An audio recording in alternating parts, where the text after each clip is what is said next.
Prière puissante pour restaurer votre paix intérieure. Message de Dieu.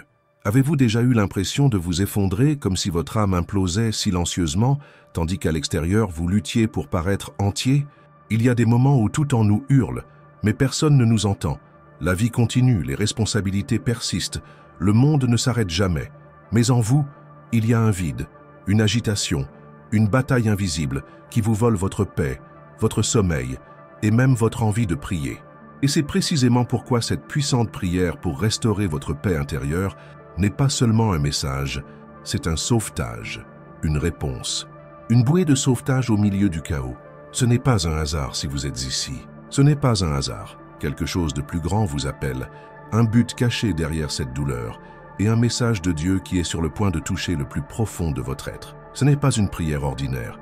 Elle est porteuse d'un pouvoir ancien, d'un secret spirituel que peu de gens connaissent, mais qui a le pouvoir de briser les chaînes invisibles, d'apaiser les tempêtes intérieures et de restaurer ce que vous pensiez perdu à jamais, votre paix intérieure. Peut-être avez-vous tout essayé, conseils, distractions, même le silence.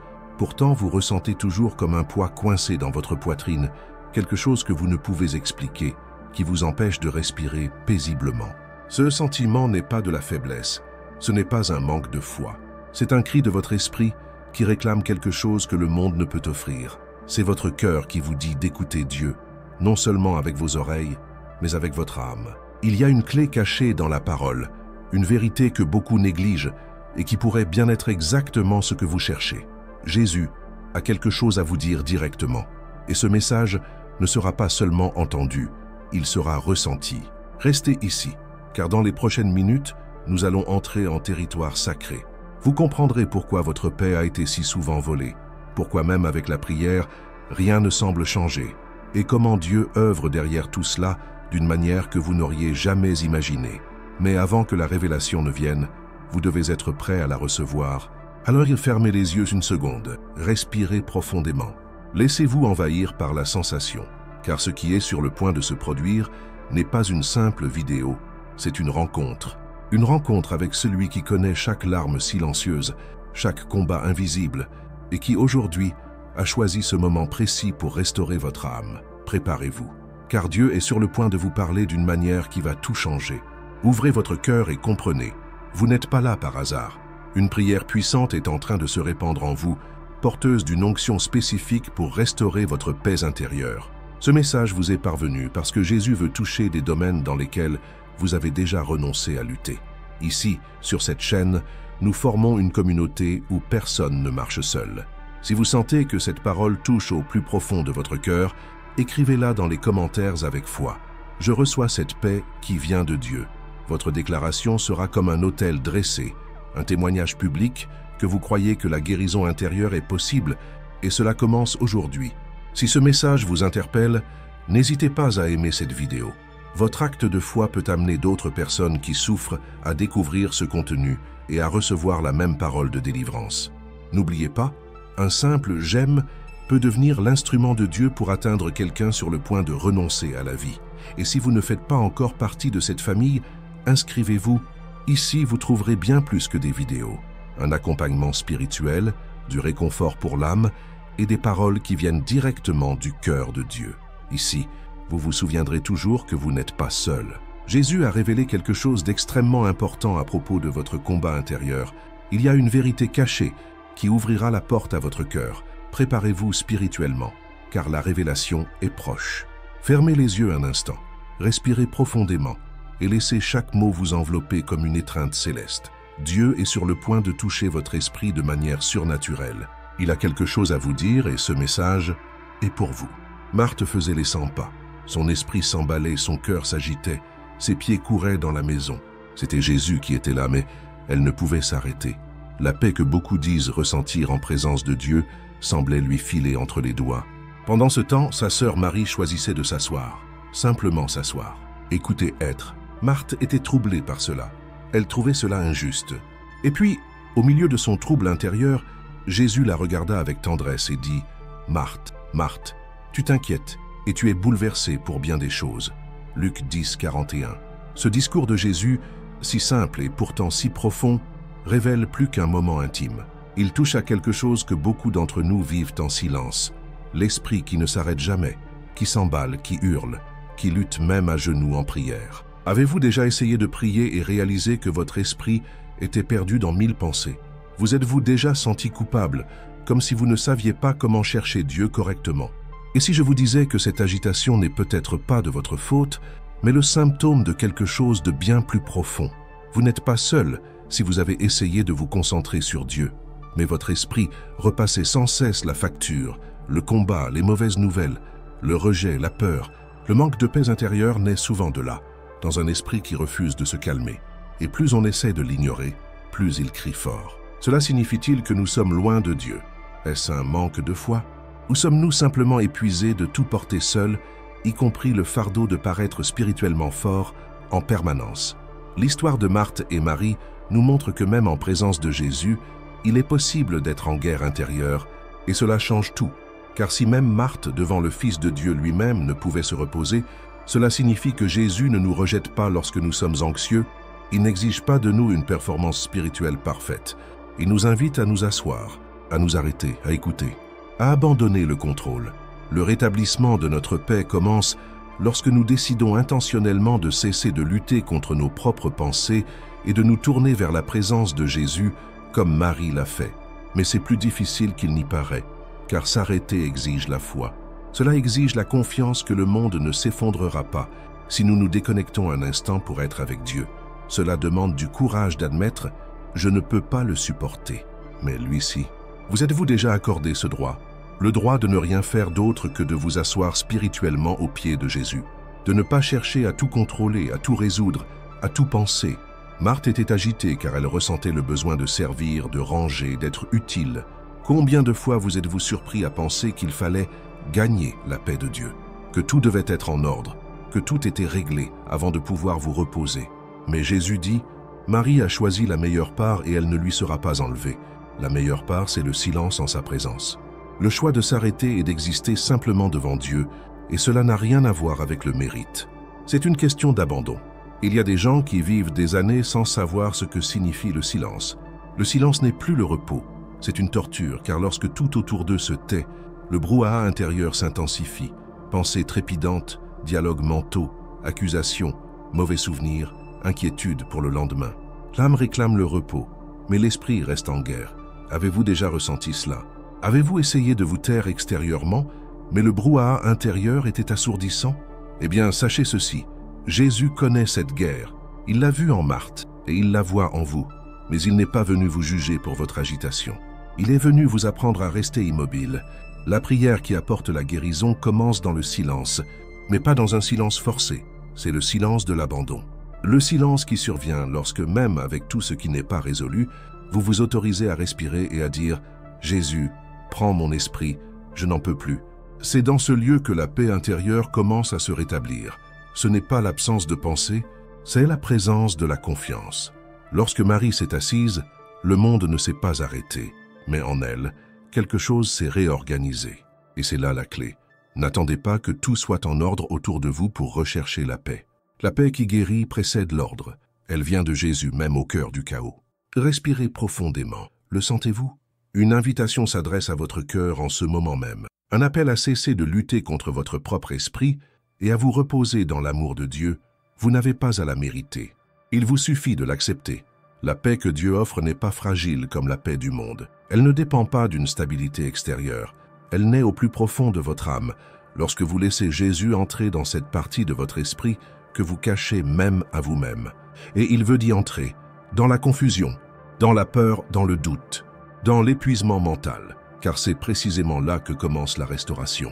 Si ce mot a touché des recoins secrets de votre cœur, écrivez dans les commentaires, en guise d'acte de foi, « Jésus apaise mon esprit ». Proclamez-le publiquement comme quelqu'un qui s'abandonne à la paix que lui seul peut donner.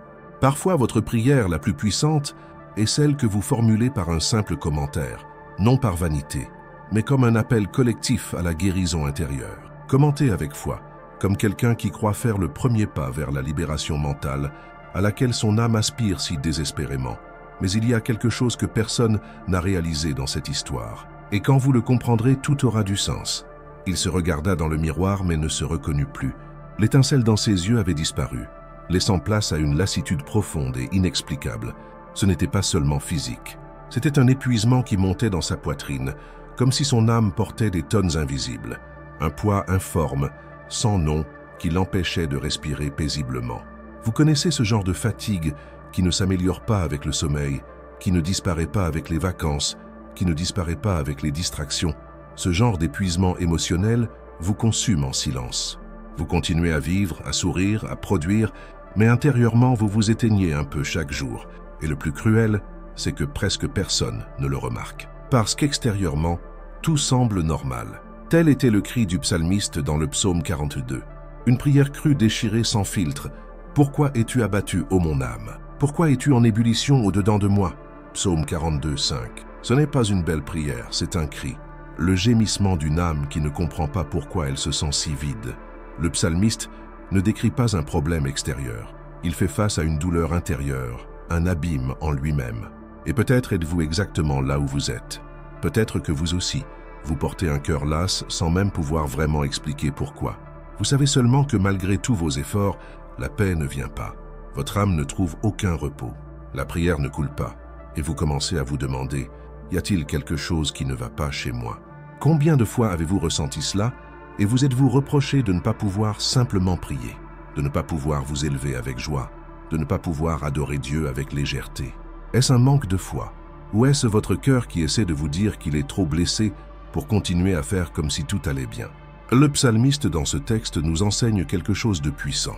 Nul besoin de cacher sa douleur à Dieu. Il n'attend pas une prière parfaite, mais une prière sincère. Quand le cœur est épuisé, la prière la plus puissante est votre propre soupir. C'est un gémissement que seul le Saint-Esprit comprend. Et c'est précisément dans cette vulnérabilité que le soulagement commence à se manifester. Il existe une forme de prière qui ne commence pas par des mots, mais par des larmes. Et il existe une paix qui n'arrive qu'après que l'âme a reconnu son épuisement. C'est peut-être ce dont vous avez besoin aujourd'hui, cessez de lutter pour paraître fort et simplement vous reposer sur les genoux de Dieu. Car en vérité, il comprend même ce que vous ne pouvez pas expliquer.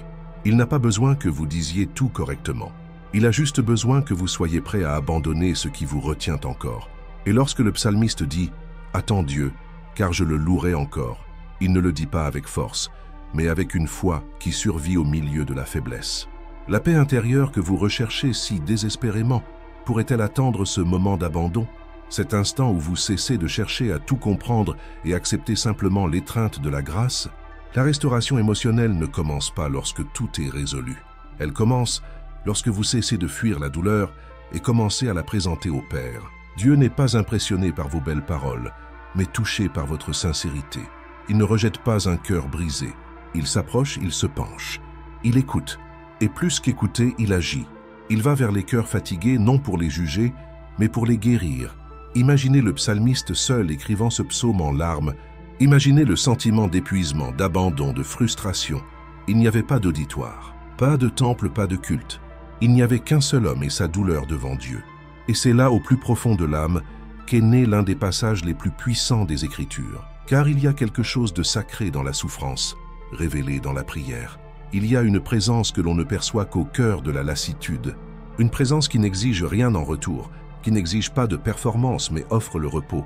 Avez-vous déjà vécu ce genre de rencontre? Un moment où vous n'avez rien à prouver ni à faire semblant, juste à être juste à exister devant un Dieu qui vous connaît mieux que vous-même. Peut-être êtes-vous arrivé jusqu'ici en vous sentant coupable d'être faible, de ne pas pouvoir réagir, de ne plus ressentir cette foi vibrante que vous aviez autrefois.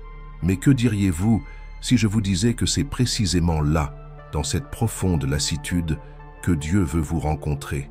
Et si ce découragement était en réalité une invitation, un appel à s'élever au-dessus de la surface et à s'immerger dans la présence qui restaure? La paix qui restaure ne naît ni du corps, ni des circonstances, elle naît de l'âme. Elle naît lorsque vous abandonnez votre épuisement émotionnel entre les mains de Jésus, lorsque vous admettez « je ne sais plus quoi faire », lorsque vous cessez de chercher des réponses extérieures et commencez à rechercher la présence. Jésus n'a pas promis que la vie serait facile, mais il a promis qu'il serait avec nous jusqu'à la fin, et sa présence est ce qui change tout. Même sans explication, même sans garantie, même sans réponse immédiate, sa présence suffit. Si vous sentez que ce message répond directement à votre douleur, Écrivez dans les commentaires « Mon âme t'attend, Seigneur ». Ce n'est pas une simple phrase, c'est une décision spirituelle, un cri silencieux, mais empreint de foi. Écrivez comme si vous déposiez votre fardeau, comme si vous disiez « J'ai confiance, même sans force ». Puisse cette déclaration marquer une étape importante dans votre processus de guérison. Mais que se passerait-il si je vous disais que ce qu'on vous a enseigné sur la souffrance est incomplet? Élie était épuisé. Ce n'était pas seulement le poids de son corps, mais une lassitude qui semblait envahir son âme jusqu'aux os.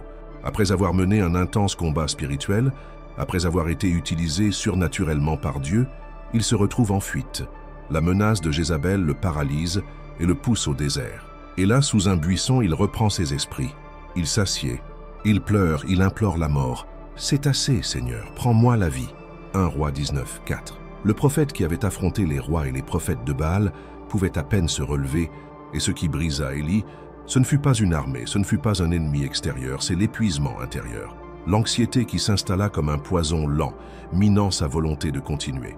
Qu'un cœur noyé dans la peur et un esprit dominé par des pensées de défaite. Ceux qui regardent de l'extérieur pourraient se demander où est la foi de cet homme. Mais ceux qui le ressentent intérieurement comprennent. Ce n'est pas un manque de foi, c'est une limite. Élie ne voulait pas abandonner Dieu. Il voulait juste cesser de souffrir autant. Combien de fois vous êtes-vous réveillé le cœur battant, le souffle court et une peur inexplicable, comme si quelque chose allait mal tourner, alors que tout autour de vous semblait normal. L'anxiété est devenue une routine. Sortir du lit demande un effort.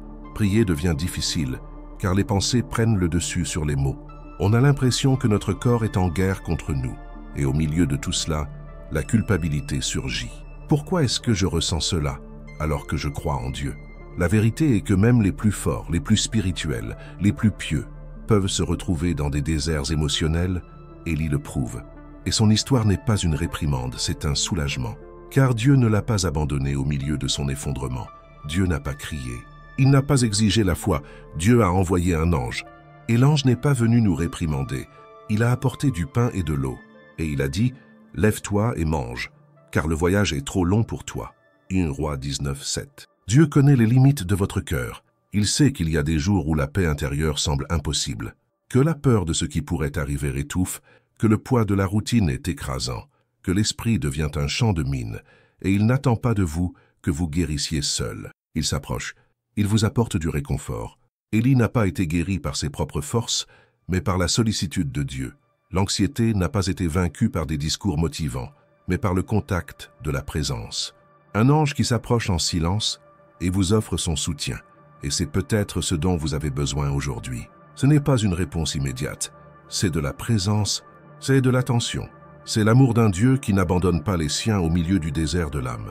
L'anxiété qui s'installe lentement est comme des sables mouvants. Plus on essaie de la contrôler seul, plus on s'enfonce.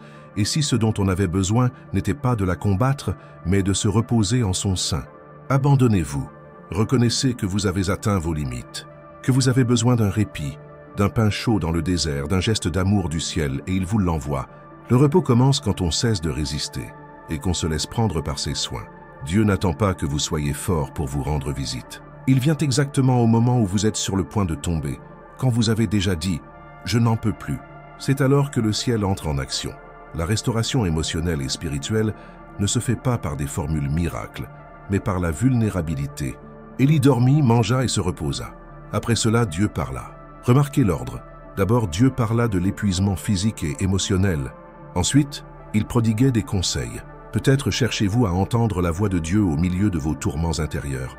Mais avant de l'écouter, peut-être avez-vous simplement besoin de vous reposer, d'être accueilli, d'être soutenu, de vous rappeler qu'il y a encore un chemin, même si tout en vous vous dit que c'est fini. Et le plus beau dans tout cela, c'est que, même après l'effondrement, Dieu avait encore des projets pour Élie. Il y avait encore une montagne où il rencontrerait la douce voix du Seigneur. Il y avait encore une mission. Il y avait encore de la vie. Tu n'es pas laissé de côté par faiblesse. Tu es préparé. Cette pause n'est pas une défaite, c'est une préservation. Dieu t'épargne de l'autodestruction. Il dit « Je sais combien tu es fatigué. Je sais ce qui te fait te réveiller au milieu de la nuit avec une oppression. Mais je suis là. Et tu ne mourras pas dans ce désert. » L'anxiété qui te ronge n'a pas le dernier mot.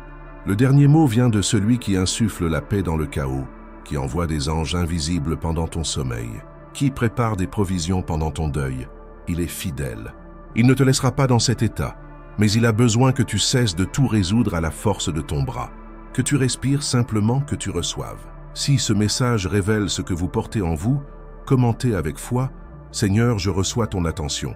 Déclarez-le dans les commentaires comme quelqu'un qui tend les mains au milieu du désert et dit « Je crois encore, même si j'ai peur, que cela soit votre abandon, que ce soit le début de votre restauration. » Si ce mot vous touche, cliquez sur « J'aime » comme un acte de foi. Votre « J'aime » peut être un instrument de Dieu pour toucher d'autres vies. Une personne qui vit exactement la même anxiété peut être touchée par votre geste. Partagez ce message avec une personne de votre entourage qui se réveille chaque matin avec le cœur battant, sentant que quelque chose de grave va arriver. Cela pourrait être la réponse qu'elle attend en silence depuis des lustres. Mais que se passerait-il si je vous disais que la plus grosse erreur que vous faites, c'est d'essayer de bien paraître alors que tout en vous hurle? Il cherchait Dieu dans chaque recoin de sa douleur. Il essayait de l'entendre dans les larmes, dans le vent, dans les prières murmurées dans l'obscurité. Mais rien, le silence. Ce n'était pas le silence du monde, c'était le silence de Dieu. Et cela faisait plus mal que n'importe quel cri. Job, homme intègre, fidèle, qui avait tout fait correctement, se retrouvait maintenant plongé dans des pertes dévastatrices, des blessures ouvertes, des questions profondes et sans réponse. Il cherchait un sens, la justice, le réconfort. Mais le ciel semblait fermé. Si je me tourne vers l'est, il n'est pas là. Si je me tourne vers l'ouest, il n'est pas là. Quand il est à l'œuvre au nord, je ne le vois pas. Quand il se tourne vers le sud, je ne vois pas son ombre. Job 23, 8, 9. Et alors vient la seule certitude qui soutient Job à cet instant. Mais il connaît le chemin que je prends. Job 23, 10. Il ne voit pas Dieu, mais il croit que Dieu le voit. Avez-vous déjà vécu cela?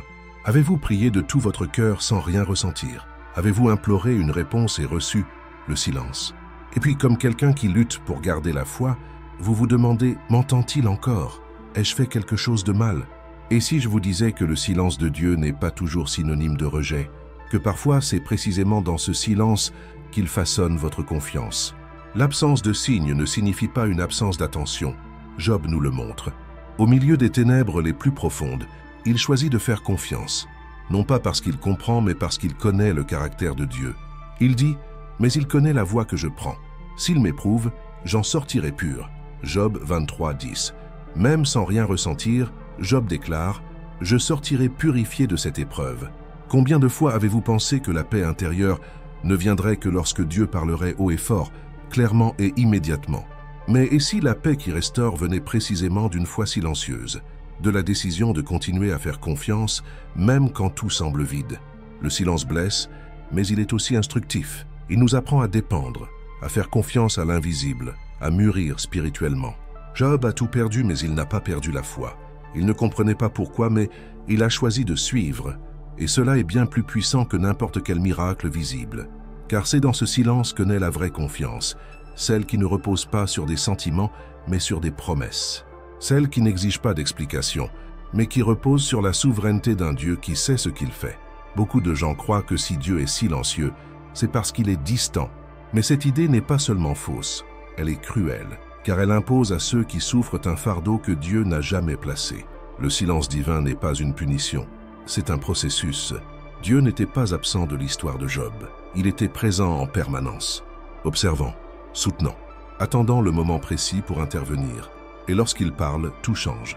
Mais avant cela, un processus de purification s'opère dans l'âme de Job. Un processus que vous vivez peut-être sans vous en rendre compte. Le ciel est peut-être silencieux, mais Dieu est à l'œuvre. Il ne répond pas à votre manière ni à votre rythme, mais il agit en silence. Savez-vous ce que cela signifie? Qu'il n'est pas nécessaire de ressentir pour croire que votre paix ne dépend pas de signes, mais de la confiance en Dieu. Job était entouré d'accusations, de conseils mal avisés et de questions sans réponse. Et pourtant, il est resté inébranlable. C'est pourquoi, même blessé, il déclare « Je sais que mon Rédempteur est vivant ». Job 19, 25. C'est la foi à l'état brut, c'est la foi née dans le désert, renforcée par le silence, mûrie dans l'absence de réponse.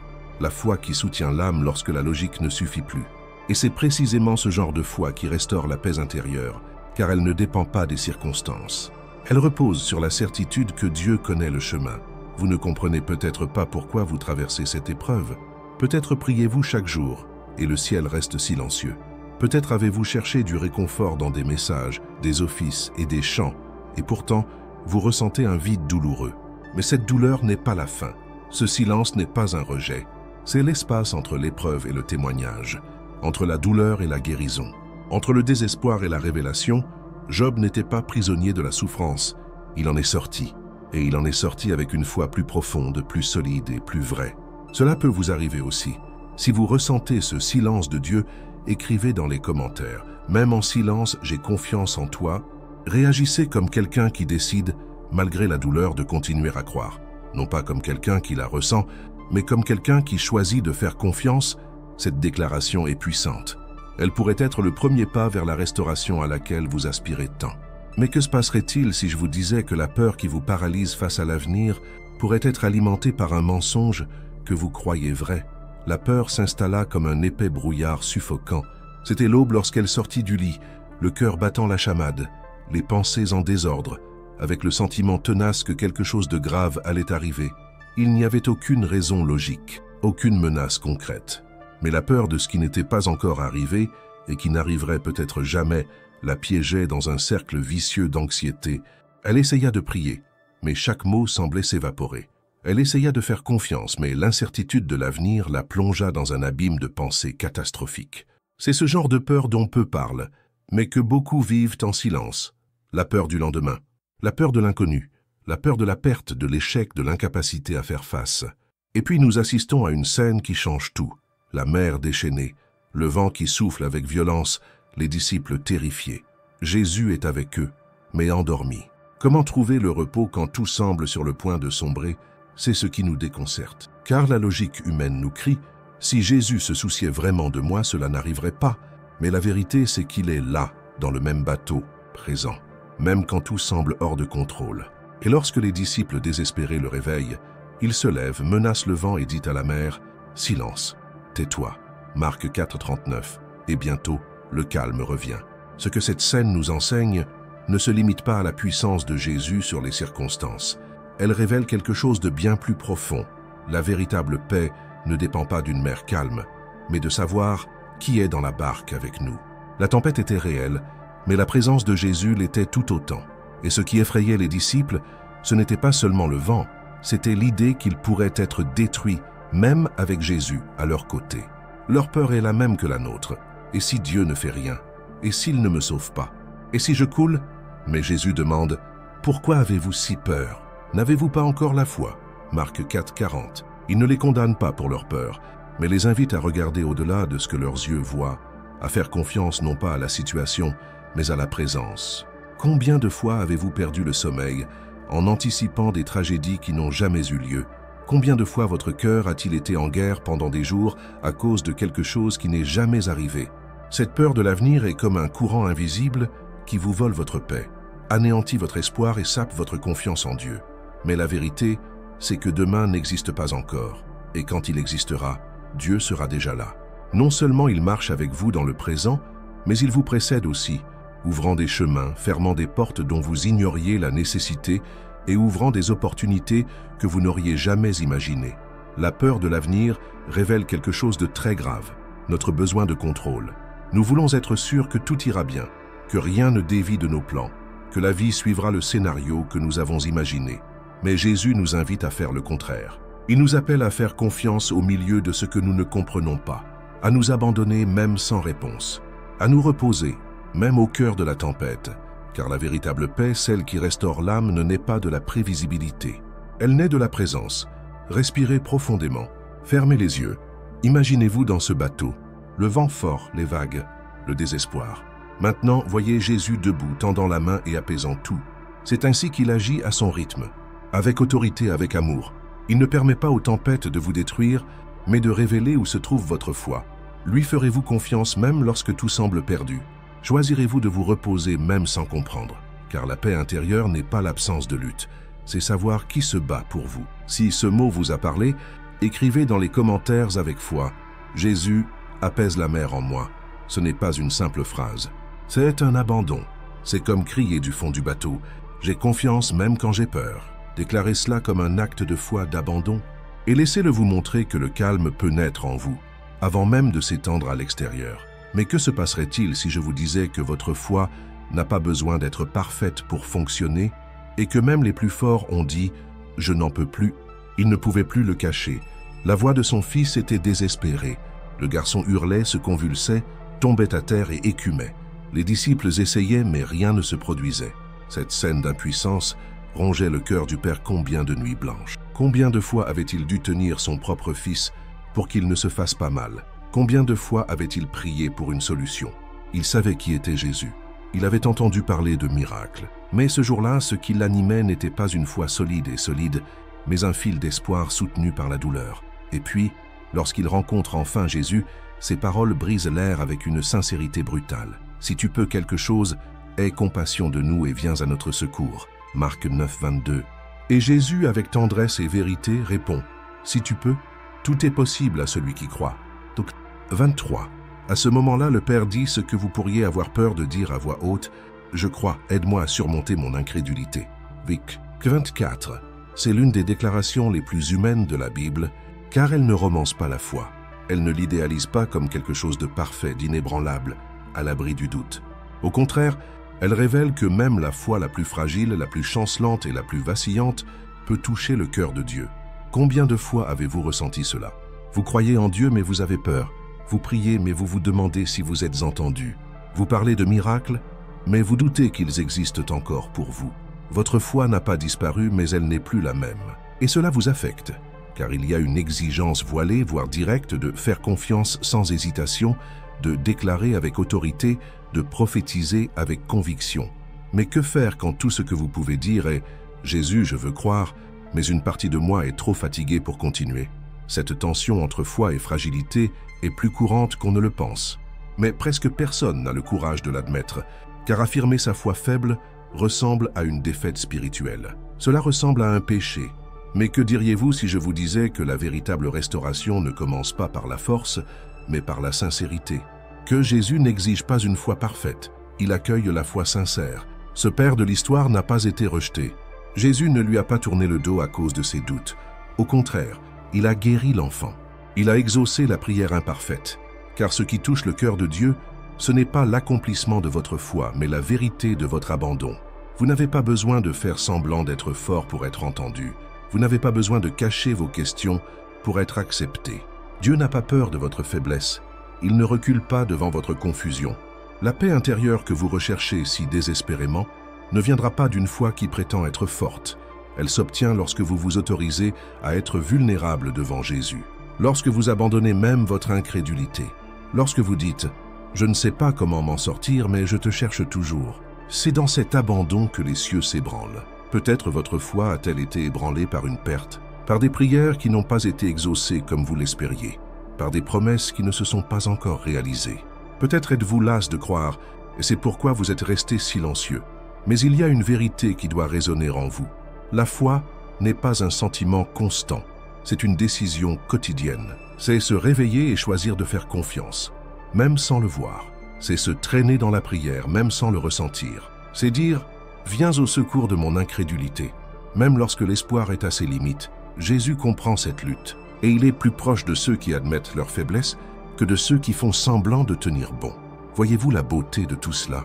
L'amour de Dieu ne repose pas sur l'intensité de votre foi, mais sur la disposition de votre cœur. S'il subsiste en vous un léger murmure « Je veux continuer à faire confiance », cela suffit pour qu'il commence à restaurer votre âme, car la véritable paix, celle qui transforme, ne s'obtient pas lorsque vous maîtrisez la situation.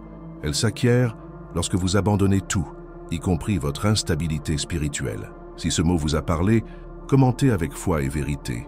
Jésus, je crois encore, même si j'ai peur. Ce n'est pas un aveu de faiblesse, c'est une déclaration de courage, de la part de quelqu'un qui, malgré sa fatigue, choisit de faire confiance. Écrivez-le comme un acte spirituel, comme un appel à l'aide, avec votre prénom et votre nom. Car votre commentaire pourrait être l'étincelle qui ravivera la foi endormie. Mais il y a quelque chose d'encore plus marquant dans ce voyage de foi. Et peut-être n'avez-vous jamais réalisé à quel point la culpabilité peut être la véritable prison de votre âme. Pierre avait assez de foi pour sortir de la barque. Dans l'obscurité du petit matin, voyant une silhouette marcher sur les eaux, il dit « Si c'est toi, ordonne-moi de venir à toi sur les eaux. » Et Jésus répond simplement « Viens ». Matthieu 14, 29. La foi de Pierre lui permet d'affronter l'impossible. Il marche. Il sent la force du vent sur son visage, entend le rugissement de la mer agitée, mais ses yeux restent fixés sur Jésus. Et tant que son regard est là, tout va bien. Mais il n'a fallu qu'un instant de distraction. Pierre remarque la violence des vagues, le chaos qui l'entoure, et dans cet instant de distraction, il commence à couler. « Seigneur, sauve-moi » s'écrie-t-il. V. 30. Et Jésus, sans hésiter, tend la main, le rattrape et lui dit « Homme de peu de foi, pourquoi as-tu douté » Matthieu 14, 31. Cette question résonne encore aujourd'hui dans le cœur de ceux qui ont osé croire, mais qui ont fini par céder à la peur. Ce n'est pas le doute de ceux qui n'ont jamais cru. C'est la culpabilité de ceux qui ont bien commencé, mais qui ont le sentiment d'avoir échoué. Combien de fois avez-vous fait confiance sans réserve, fait des pas de foi, commencé à marcher courageusement, mais en chemin, avez-vous hésité? Et lorsque vous avez hésité, ce n'était pas seulement la peur qui vous submergeait, c'était la honte, le sentiment d'avoir déçu Dieu, de ne pas avoir été assez fort, d'avoir dû endurer davantage. Une culpabilité vous ronge, le sentiment de ne pas pouvoir faire entièrement confiance, même en connaissant les promesses, même en ayant déjà vécu des miracles. C'est comme si une voix intérieure vous disait « N'as-tu rien appris ?» Ou pire, « Tu ne mérites plus l'aide de Dieu. » Et cette culpabilité déguisée en exigence personnelle vous vole votre paix intérieure. Vous priez, mais vous vous sentez indigne de demander. Vous recherchez sa présence, mais vous vous sentez indigne de la trouver. Et si je vous disais que Jésus n'a pas tendu la main à Pierre après sa repentance, mais alors qu'il était encore en train de sombrer, il n'a pas attendu sa confession. Il n'a pas exigé une prière parfaite. Il n'a pas exigé que Pierre se relève de lui-même. Il a tendu la main. Il a touché le premier, il a soutenu. Il a sauvé. Et seulement ensuite, il a demandé. Cela change tout, car cela révèle que la paix que Jésus offre ne vient pas après votre performance, mais au cœur de votre échec. Jésus n'a pas abandonné Pierre par doute. Il a sauvé, même conscient de sa fragilité. La main du Christ a été plus rapide que le jugement. Son secours a été plus fort que la culpabilité.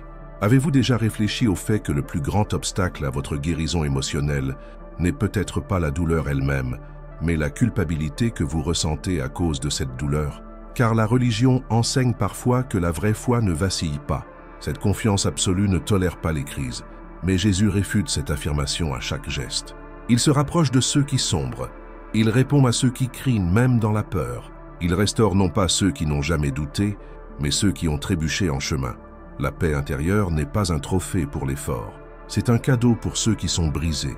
Peut-être êtes-vous aujourd'hui comme Pierre, pas complètement éloigné de Jésus, mais regardant davantage les vagues que le Sauveur, et la culpabilité vous empêche de simplement dire « Seigneur, viens à mon secours ». Mais le ciel n'est pas fermé. La main est toujours tendue. La voix dit toujours « Viens ».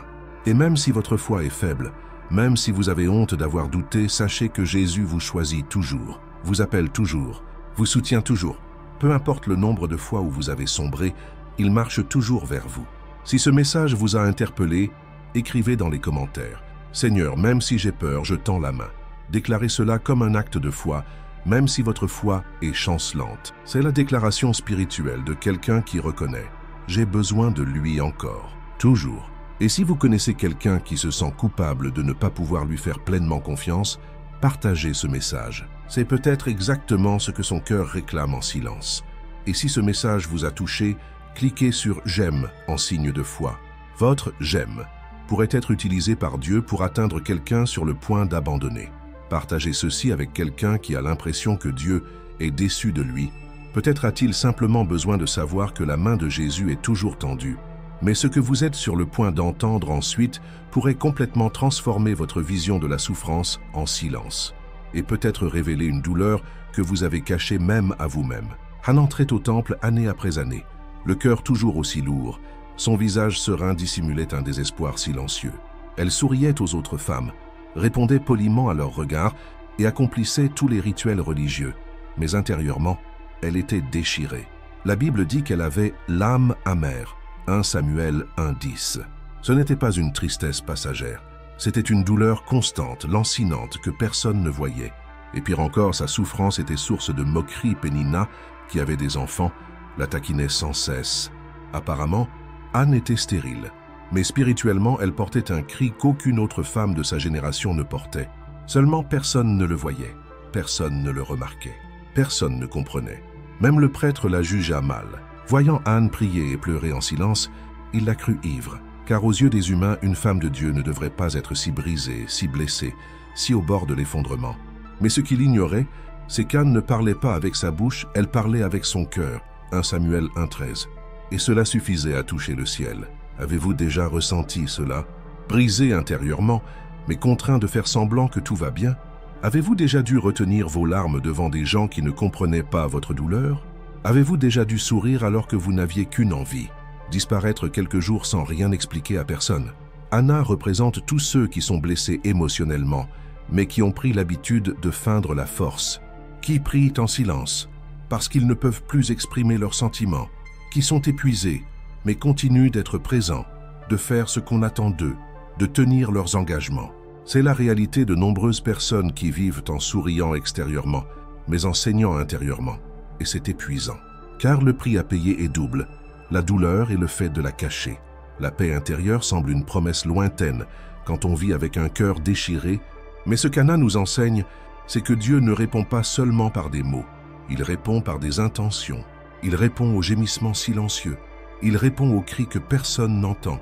Anna n'a pas crié, elle n'a pas prononcé de discours, elle s'est simplement épanchée, elle était sincère, et cela a suffi à attirer l'attention de Dieu, car la prière qui restaure n'est pas la plus éloquente, c'est la plus sincère, et la vérité, c'est que parfois il n'est pas nécessaire de savoir quoi dire, il suffit de se laisser aller à ressentir devant Dieu, sans masque. Il y a une violence silencieuse à vouloir tout porter seul, une cruauté émotionnelle à faire semblant d'aller bien, juste pour ne pas inquiéter les autres. Et si personne ne vous l'a jamais dit clairement, je vous le dis maintenant, nul besoin de cacher sa douleur pour être accepté par Dieu. En fait, c'est précisément cette douleur, exposée à lui, qui devient le point de guérison. Anne n'a reçu aucune réponse, tant qu'elle faisait semblant d'aller bien. Mais lorsqu'elle a laissé déborder son amertume, lorsqu'elle a cessé de se cacher, lorsqu'elle a décidé de parler avec son cœur, le ciel a tremblé. Le prêtre qui l'avait jugé auparavant a alors prophétisé « Va en paix, et que le Dieu d'Israël t'accorde ce que tu as demandé ». 1 Samuel 1,17. Et quelque chose a changé en elle. La Bible dit qu'après cela, son visage n'était plus triste. V18. Elle n'avait pas encore le miracle entre ses mains, mais elle avait déjà la paix dans son âme. Cette paix réparatrice que vous recherchez ne viendra pas quand tout ira bien. Elle viendra quand vous cesserez de prétendre n'en avoir pas besoin. Elle viendra quand vous vous épancherez comme Anna, sans belles paroles, sans scénario spirituel, mais avec sincérité. Dieu attend votre cœur, pas vos performances, et il est spécialisé dans la réparation des cœurs brisés. Ce que vous avez caché est peut-être exactement ce que Dieu attend de vous, et ce faisant, vous découvrirez quelque chose qui changera tout. Dieu n'était jamais loin de votre souffrance. Il attendait simplement que vous cessiez de la cacher. Si ce mot vous a trouvé précisément dans ce lieu de douleur silencieuse, écrivez dans les commentaires « Seigneur, je ne peux plus faire semblant ». Cette affirmation est libératrice. C'est comme ouvrir une fenêtre dans une maison étouffante. Commentez comme pour déchirer le voile, comme pour dire « Assez, je veux être fidèle à Dieu ». Il ne vous rejette pas parce que vous êtes brisé. Il vous restaure précisément parce que vous l'êtes. Mais ce n'est pas tout. Il y a un moment dans la Bible où même Jésus s'est retrouvé complètement seul, abandonné par celle qu'il aimait le plus. Et ce qu'il a ressenti peut révéler quelque chose de profond sur sa propre âme. Il faisait nuit. L'air était lourd et froid, comme si toute la création observait silencieusement ce qui allait se passer. Jésus, sachant déjà ce qui allait arriver, entra à Gethsémani, le cœur brisé. Il n'était pas encore confronté à des soldats, ni à un jugement, ni à une souffrance physique, mais ce qui le bouleversait intérieurement était la solitude de son âme. Le texte dit qu'il commença à être triste et profondément angoissé. Matthieu 26, 37. Jésus, le Fils de Dieu, le Sauveur du monde, le Messie tant attendu, était bouleversé. Il s'éloigna pour prier, emmenant avec lui Pierre, Jacques et Jean, ses proches, ses plus intimes. Et sa demande était simple, presque désespérée. « Reste ici et veille avec moi. » Watch. 38. Mais à son retour, il trouva tout le monde endormi. Il n'avait même pas réussi à rester réveillé avec lui 1 heure. Ce fut le début de son abandon. La solitude de Jésus à Gethsémani est l'une des scènes les plus puissantes et les moins commentées de la Bible. Elle montre que même le Fils de Dieu connaissait la douleur d'être entouré de gens tout en se sentant complètement seul. Et c'est peut-être exactement votre réalité. Vous êtes entouré de gens, entouré de voix, d'obligations, d'engagements, mais vous ressentez un vide que personne ne comble. Vous avez essayé d'expliquer et on vous a écouté rapidement. Vous avez essayé de demander de l'aide et on a minimisé votre douleur. Vous avez essayé de la cacher, mais ce sentiment de solitude persiste. Ce n'est pas seulement être seul, c'est avoir l'impression que personne ne vous voit vraiment, que personne ne réalise ce qui se passe en vous, que personne ne pourrait comprendre ce que vous portez en vous. Et pire encore, parfois vous avez l'impression que même Dieu n'est pas présent, que lui aussi dort tandis que vous luttez pour ne pas vous effondrer. Mais cette solitude qui vous entoure est-elle vraiment un abandon?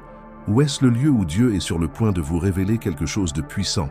Jésus a prié 3 fois à Gethsémanée, et chaque fois à son retour, il a trouvé ses disciples endormis. Malgré cela, il n'a pas abandonné la prière. Même sans soutien humain, il est resté en communion avec le Père. Il n'a pas nié sa douleur. Il n'a pas feint la force. Il a dit « Mon âme est triste jusqu'à la mort ». Fait 38. Cela nous enseigne quelque chose de révolutionnaire sur la paix intérieure. Car la vraie paix n'est pas l'absence de douleur, mais la présence de Dieu au milieu d'elle. Jésus n'a pas quitté le jardin sans souffrir. Il est reparti fortifié, il est entré dans l'agonie et en est ressorti avec conviction. Levez-vous, allons. V46. La prière a transformé son angoisse en courage, et cela est encore possible aujourd'hui. Combien de fois avez-vous dû retenir vos larmes en silence, pensant que personne ne vous comprendrait? Combien de fois vous êtes-vous isolé alors que vous vouliez être trouvé? La solitude de l'âme est une prison invisible. Elle se consume lentement. Car il ne s'agit pas seulement d'être seul, mais aussi de se sentir oublié. Mais si Jésus lui-même a traversé cela, pourquoi croyons-nous que cela signifie que quelque chose ne va pas chez nous? La solitude n'est pas un signe de faiblesse spirituelle. Parfois, c'est un lieu de préparation. Parfois, c'est le lieu où Dieu nous met à part pour que sa voix soit plus claire. C'est à Gethsémanie que Jésus s'est complètement abandonné. C'est là qu'il a abandonné sa volonté. C'est là que même sans soutien humain, il a réaffirmé que ta volonté soit faite. Et c'est à ce moment-là que quelque chose en vous a besoin de s'éveiller. Parce que vous attendez peut-être que quelqu'un vienne à votre secours, alors qu'en réalité, Jésus veut que vous compreniez qu'il est déjà là, là où vous vous sentez le plus seul. Il ne s'est pas endormi, il ne vous a pas oublié, il n'a pas été distrait. Votre douleur n'est pas ignorée. Le silence de ceux qui vous entourent ne signifie pas l'absence de Dieu. Il est présent, même lorsque personne d'autre ne l'est, et il veut vous apprendre à prier même sans public, à faire confiance même sans soutien, à marcher même sans garantie, car c'est dans cet abandon silencieux que naît la paix qui restaure l'âme. Si ce mot vous a parlé, écrivez sincèrement dans les commentaires « Jésus, reste avec moi-même quand personne d'autre ne le fait ». Que ce commentaire soit un autel, un espace où vous pouvez exprimer votre douleur mais aussi votre foi, car Gethsémanie était peut-être un lieu solitaire, mais c'est là que le plan du salut s'est concrétisé. C'est dans ce lieu de douleur et de prière que naissent des miracles invisibles. Mais que diriez-vous si je vous disais qu'il y a des moments où la solitude n'est qu'un symptôme et qu'au fond, ce que vous avez perdu, c'est votre identité? Il fixait le sol boueux, ses pieds nus trempés par la misère dans laquelle il s'était enfoncé, l'odeur des porcs envahissait ses narines et la faim commença à lui déchirer l'estomac, mais aussi sa dignité. Ce jeune homme, qui avait autrefois tout, un foyer, une identité, de l'affection, un sentiment d'appartenance, se souvenait à peine de qui il était. Il n'avait plus de nom, seulement une étiquette, ingrat, rebelle, perdu. Il avait tout échangé contre une fausse promesse de liberté. Mais cette liberté sans direction le conduisit au plus cruel des esclavages, la perte de lui-même. Luc 15 dit « Rentré en lui-même, il se dit « Combien de mercenaires de mon père ont du pain en abondance, et moi, je meurs de faim ?» Luc 15, 17. Et c'est dans cette phrase que tout bascule. Car avant de rentrer chez lui, il avait besoin de revenir à lui-même. Avant d'être restauré extérieurement, il avait besoin d'être confronté intérieurement. Le retour à la paix intérieure a commencé lorsqu'il a reconnu qu'il s'était déconnecté de son identité et que le seul moyen d'y parvenir était le repentir et l'humilité. Avez-vous déjà ressenti cela? Comme si vous aviez perdu non seulement votre direction, mais votre essence même. Comme si, à un moment donné, quelque chose en vous s'était brisé et que depuis vous aviez perdu la trace de qui vous êtes en Dieu. Cela arrive à plus de gens qu'on ne le pense. Il y a tant de voix, d'exigences, de comparaisons, de blessures émotionnelles et de décisions non résolues qu'il arrive un moment où l'âme se lasse de faire semblant et commence à se cacher. C'est à ce stade que beaucoup continuent de vivre, mais intérieurement, ils sont fragmentés. Ils travaillent, sourient, servent, publient des versets, mais leur identité spirituelle est effacée, endormie, presque méconnaissable. Et plus le temps passe, plus il semble difficile de redevenir qui ils étaient. Ou pire, peut-être n'avez-vous jamais vraiment découvert qui Dieu vous a appelé à être, car une crise d'identité ne touche pas seulement ceux qui se sont égarés, elle étouffe aussi ceux qui ne se sont jamais permis de regarder en eux. Le fils prodigue décida de revenir, mais attention, il ne revint pas en héritier, il revint en serviteur. Son discours fut « Père, j'ai péché contre le ciel et contre toi. Je ne suis plus digne d'être appelé ton fils. » Luc 15, 21. Il croyait que, par sa faute, il avait perdu sa valeur, que son identité était ternie à jamais, que la seule option était de se dégrader. Mais son père l'interrompt. Il ne le laisse pas terminer son discours. Il lui ordonne de revêtir ses plus beaux vêtements, des sandales aux pieds et une bague aux doigts. Puis il déclare « Mon fils que voici était mort, et il est revenu à la vie. Il était perdu, et il est retrouvé. » 24. Comprenez bien, son père n'a jamais cessé de l'appeler son fils. L'identité qu'il pensait avoir perdue était toujours intacte dans son cœur. Voilà la vérité qui doit briser tous les mensonges que vous nourrissez. Votre identité ne se définit pas par vos erreurs, ni par votre passé, ni par ce que disent les autres. Elle est définie par le Père, et il n'a jamais oublié qui vous êtes. Combien de fois avez-vous pensé que vous n'étiez plus digne, que Dieu ne pouvait plus vous utiliser, que vous étiez trop brisé pour être restauré? Ces voix intérieures, souvent alimentées par de profondes blessures émotionnelles, vous ont convaincu qu'il était trop tard. Mais Dieu dit « Je te vois toujours comme un fils. Je t'attends toujours, j'ai encore des projets. » Ce qui vous manque, ce n'est plus la volonté, c'est la reconnexion. La reconnexion avec votre véritable identité, avec qui vous êtes en lui. Et cela commence par le même geste que le fils prodigue, revenir à la raison, regarder honnêtement où vous en êtes et décider de faire demi-tour. Peu importe le chemin parcouru, le Père est toujours sur le porche, attendant votre apparition à l'horizon. Il ne vous a pas abandonné. Pas une seconde. Ce cheminement vers la restauration émotionnelle ne commence pas par un changement de comportement. Il commence par une restauration de l'identité, et cela ne se produit que lorsque vous vous laissez aimer à nouveau. Car c'est l'amour du Père qui guérit, purifie, transforme et redonne du sens à votre vie. Vous n'avez rien à prouver, ni à obtenir le pardon, ni à reconstruire votre image. Il vous suffit de revenir tel que vous êtes, avec ce qui reste, avec les doutes, les traumatismes, les morceaux. Et à votre arrivée, vous ne trouverez pas un Dieu pointé du doigt, mais les bras ouverts, car même si vous vous considériez comme un serviteur, il vous a quand même appelé fils. Si ce message vous a parlé, déclarez avec foi dans les commentaires « Père, je veux revenir à qui je suis en toi ». Écrivez comme un acte spirituel, comme pour dire « Je n'accepte plus de vivre fragmenté. Je veux la paix, je veux la vérité, je veux les retrouvailles ». Laissez ce commentaire comme une prière, un retour symbolique, un pas sincère vers le Père. Et si je vous disais que parfois, même si vous savez qui vous êtes, le trouble intérieur persiste, parce qu'il y a des moments où votre âme réclame la paix, mais où votre esprit est en guerre. C'était un géant spirituel, un apôtre puissant, quelqu'un qui a vu des miracles, reçu des révélations et écrit une partie des Écritures. Mais dans l'une de ses lettres les plus profondes, il se dévoile, il ôte son armure, il révèle son chaos intérieur. Je ne comprends pas ce que je fais, car ce que je veux, je ne le fais pas, et ce que je hais, je le pratique. Romains 7, 15. Paul ne parle pas d'un problème extérieur, d'une persécution ou d'un ennemi. Il décrit une guerre intérieure qui fait rage, une bataille silencieuse entre le vouloir et le faire, entre la foi et la faiblesse, entre l'esprit et la chair. La paix intérieure semblait lointaine, et à ce moment-là, il était prisonnier de son propre esprit. Ce texte a le pouvoir de démanteler toute image idéalisée selon laquelle un vrai chrétien ne souffre pas de troubles intérieurs. Car si même Paul, avec tout ce qu'il a reçu du ciel, a mené des batailles intérieures, qu'est-ce qui nous fait penser qu'être en guerre intérieure est un signe d'échec spirituel? Peut-être vivez-vous exactement cela, une guerre intérieure, un profond désir de vivre en paix, de marcher avec assurance, de prier librement, mais en même temps, des pensées qui vous accablent, des doutes persistants, une culpabilité qui revient, des voix intérieures qui sabotent votre foi. Vous êtes-vous déjà surpris à dire « Je sais ce qui est juste, mais je n'y arrive pas » ou « Je veux faire confiance, mais j'ai toujours l'impression de revenir au même point ». Ce combat, lorsqu'il n'est pas compris, devient un champ de mine de culpabilité. Beaucoup pensent « Si j'avais vraiment la foi, je ne serais pas comme ça ». Ou pire encore, « Dieu est-il las de moi ?» Mais le message de Paul est tout le contraire. Il ne cache pas le combat.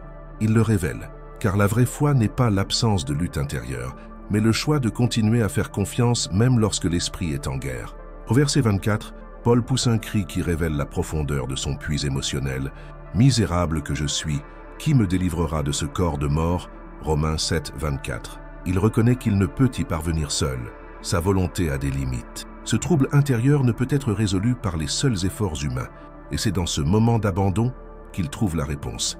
Grâce soit rendue à Dieu par Jésus-Christ, notre Seigneur. Pour 25. Car la libération émotionnelle ne vient pas de la force du bras, mais de l'abandon. Elle survient lorsqu'on cesse d'essayer de vaincre seul et qu'on se tourne désespérément vers Jésus. Lui seul est capable de restaurer la paix que l'esprit ne peut atteindre. Et cette restauration ne commence pas à l'extérieur, elle commence à l'intérieur, au plus profond de l'âme, au cœur du combat. C'est là qu'intervient Jésus. Avez-vous essayé d'être fort en permanence? Vous êtes-vous reproché de ne pas pouvoir gérer votre vie émotionnelle? Avez-vous eu honte d'admettre que votre esprit était confus, votre âme divisée, votre tourment intérieur? Respirez profondément. Laissez-vous porter par ce message. Vous n'êtes pas moins aimé parce que vous êtes en conflit. Vous n'êtes pas rejeté parce que vous êtes fatigué. Vous n'avez pas besoin de feindre une foi que vous ne ressentez pas. Paul nous enseigne que la sincérité devant Dieu est le premier pas vers la guérison. Lorsqu'il dit « Qui me délivrera ?» il reconnaît son impuissance. Et c'est là, précisément là, que la grâce de Jésus se manifeste, car la restauration que Jésus offre commence par la reconnaissance de notre faiblesse. Beaucoup de gens tentent de se guérir avec des formules religieuses, des phrases toutes faites, des « ça passera » répétées dans des prières superficielles. Mais la véritable paix intérieure que Jésus offre va au-delà des conseils. Elle vient d'un abandon profond, de la prière qui n'a pas de réponse mais qui est pleine d'abandon, de la confession qui n'a pas d'explication mais qui est pleine de vérité. Vous n'avez pas besoin de surmonter seul. Vous n'avez pas besoin de vous comprendre complètement pour être pleinement aimé. Jésus connaît chaque confusion de votre esprit, chaque cicatrice émotionnelle, chaque combat que vous menez en silence. Et il vous appelle, non pas pour vous accuser, mais pour vous accueillir au cœur de votre désordre. C'est dans le chaos que la grâce trouve l'espace pour agir. Si ce mot vous a trouvé dans cette lutte silencieuse, écrivez avec foi dans les commentaires « Jésus entre dans le combat de mon esprit ». Écrivez-le comme une requête, mais aussi comme une déclaration « Je ne veux plus lutter seul ». Laissez ce commentaire comme un autel, comme le cri sincère de quelqu'un qui ne veut pas seulement progresser, mais qui veut être transformé. Et si je vous disais qu'il y a des moments où la douleur ne vient pas de l'intérieur, mais de quelque chose qui a été arraché, et que même Jésus a pleuré cette perte, tout s'arrêta. Les conversations cessèrent, les gestes se figèrent, et l'air semblait lourd. Jésus se tenait devant le tombeau. La foule autour de lui débattait encore de ce qui s'était passé, certains murmurant, d'autres cherchant à comprendre pourquoi il avait mis autant de temps. Marthe avait déjà dit « Si tu avais été là, mon frère ne serait pas mort ». Marie était tombée à ses pieds en pleurant. Tous le regardaient, attendant un miracle, ou du moins une réponse. Mais ce qui se passa ensuite fut inattendu, presque choquant. Jésus pleura. Jean 11, 35. Le verset le plus court de la Bible, mais peut-être le plus chargé de sens. Le Fils de Dieu, qui savait qu'il ressusciterait Lazare, qui contrôlait totalement la situation, qui avait le pouvoir de tout transformer d'un seul mot, pleura. Il n'ignora pas la douleur qui l'entourait, il la ressentit. Il participa, il pleura. Il embrassa l'humanité de cette scène, car la véritable paix intérieure ne vient pas de l'ignorance de la douleur, mais de sa présence auprès de Jésus. Avez-vous déjà perdu quelqu'un ou quelque chose de si précieux que vous aviez l'impression que le monde avait perdu sa couleur? Avez-vous déjà regardé devant vous et vu un trou là où il y avait autrefois un rêve, une présence, un avenir? Le deuil ne se limite pas à la mort physique. Parfois, c'est le deuil d'une relation qui s'est terminée, d'une amitié qui s'est effondrée, d'une étape de vie qui ne reviendra pas, d'une opportunité qui a été enterrée avant même de pouvoir éclore. Et dans ces moments-là, tout le monde autour de vous a des conseils prêts à l'emploi. Passons à autre chose. Le temps guérit. Au moins, tu as essayé. Mais la vérité, c'est que rien de tout cela n'efface la blessure. Car un cœur brisé par une perte profonde n'a pas besoin de mots. Il a besoin de présence. Quelqu'un qui restera, qui pleurera avec elle, qui ne précipitera pas les choses. Et c'est exactement ce que Jésus a fait avec Marie et Marthe. Il n'est pas venu en exigeant la foi. Il est venu en offrant des larmes. Et peut-être que ce qui vous fait le plus mal n'est pas seulement la perte, mais le fait que personne ne semble comprendre la profondeur de ce que vous ressentez. Chacun continue sa vie normalement, mais vous êtes bloqué dans le temps du traumatisme, bloqué au jour où tout a basculé, bloqué au moment où cette personne est partie, où ce rêve s'est évanoui, où cette parole a détruit quelque chose en vous. Et quand vous essayez de parler, on vous dit d'être fort. Quand vous essayez de vous ouvrir, on vous dit qu'il est temps d'aller de l'avant. Mais la guérison commence quand vous réalisez que Jésus ne vous demande pas de faire semblant. Il s'approche pour pleurer avec vous, non pas parce qu'il n'a pas le pouvoir de changer, mais parce qu'il veut vous rappeler que vous n'êtes pas seul dans ce processus. Il comprend chaque perte et il ne la minimise pas. Notez que Jésus n'a pas pleuré avant d'entendre le cri de Marie. Il a été ému aux larmes en voyant son effondrement. Voyant Marie pleurer et les Juifs qui étaient venus avec elle, Jésus fut profondément ému et troublé. Jean 11, 33. Jésus ressent ce que vous ressentez, il n'est pas indifférent. Et même si le miracle est en route, il respecte votre chagrin. Car la restauration de l'âme ne se fait pas à la hâte, elle se fait au bon moment, avec présence, compassion, un amour qui perdure même lorsque tout semble perdu. Et si aujourd'hui vous vivez des jours de deuil, qu'ils soient physiques, émotionnels ou spirituels, sachez que Jésus ne vous bouscule pas. Il vous accueille et il est toujours le même, qui même sachant que la vie vaincra la mort, choisit de pleurer avec vous en premier. Vous êtes-vous déjà demandé pourquoi Jésus pleurait, sachant qu'il ressusciterait Lazare quelques minutes plus tard? Parce que pour lui, la douleur du présent compte, la souffrance du présent compte, les larmes d'aujourd'hui comptent. Il n'est pas un Dieu qui se contente de prédire l'avenir, il s'immerge dans votre présent. Cela change tout, car beaucoup pensent que faire confiance à Dieu signifie ignorer la douleur. Mais c'est tout le contraire. Lui faire confiance, c'est lui permettre d'entrer dans votre souffrance sans réserve, sans filtre, sans masque. C'est dire « Jésus, je n'y arrive pas seul. Pleure avec moi ». Et lorsque vous faites cela, lorsque vous lui permettez de partager même vos larmes les plus cachées, vous ressentez une paix qui ne dépend pas de réponse, mais de votre présence. La paix intérieure que vous recherchez ne se trouvera pas seulement dans le soulagement de la douleur, mais dans la certitude que, même dans la souffrance, Jésus est présent. Et là où il est, la mort n'est jamais le dernier mot. Quand il dit « Lazare sort », il dit « Douleur, tu n'as plus de pouvoir ici ». Et ce même Jésus, qui a ressuscité l'ami qu'il aimait, se tient devant le tombeau de votre âme. Il voit ce qui est mort en vous, il voit ce qui vous a dévasté, il voit ce que vous pleurez encore en silence, et il ne vous en fait aucun reproche. Il s'approche simplement et pleure avec vous. Si ce message vous a interpellé, écrivez avec foi dans les commentaires « Jésus pleure avec moi et restaure ce que j'ai perdu ». Laissez cette phrase comme un espace sacré, où votre douleur trouve refuge et votre âme réconfort. Prononcez-la comme quelqu'un qui ouvre son cœur à la protection d'un Dieu qui ne s'en va pas, qui n'accélère pas votre cheminement, mais qui demeure jusqu'à ce que la vie refleurisse. Mais attendez, et si la véritable cause de votre souffrance était que vous étiez pris dans un cycle émotionnel qui se répète sans cesse? Il y a autre chose à briser, et ce qui viendra ensuite pourrait vous ouvrir les yeux comme jamais auparavant. Il était là depuis 38 ans, pas 38 jours, pas 38 mois. 38 ans à attendre un changement qui ne s'est jamais produit, entouré de personnes aussi malades que lui, regardant d'autres réussir avant lui, attendant que les eaux remuent, attendant que quelqu'un vienne à son secours, attendant que ce cycle de souffrance se brise. Le paralytique de la piscine de Bethesda était prisonnier d'un schéma. Chaque jour, il se rendait au même endroit, avec la même douleur, attendant la même réponse, mais rien ne changeait. Jusqu'à ce que Jésus s'approche. Il regarda cet homme et au lieu de lui dire directement « Tu es guéri », il lui posa une question déconcertante. « Veux-tu être guéri » Jean 5, 6. Étrange, n'est-ce pas? Évidemment qu'il l'était. Mais Jésus allait plus loin. Il ne s'interrogeait pas seulement sur le physique. Il s'interrogeait sur l'émotionnel, le spirituel, la volonté, la bonne volonté.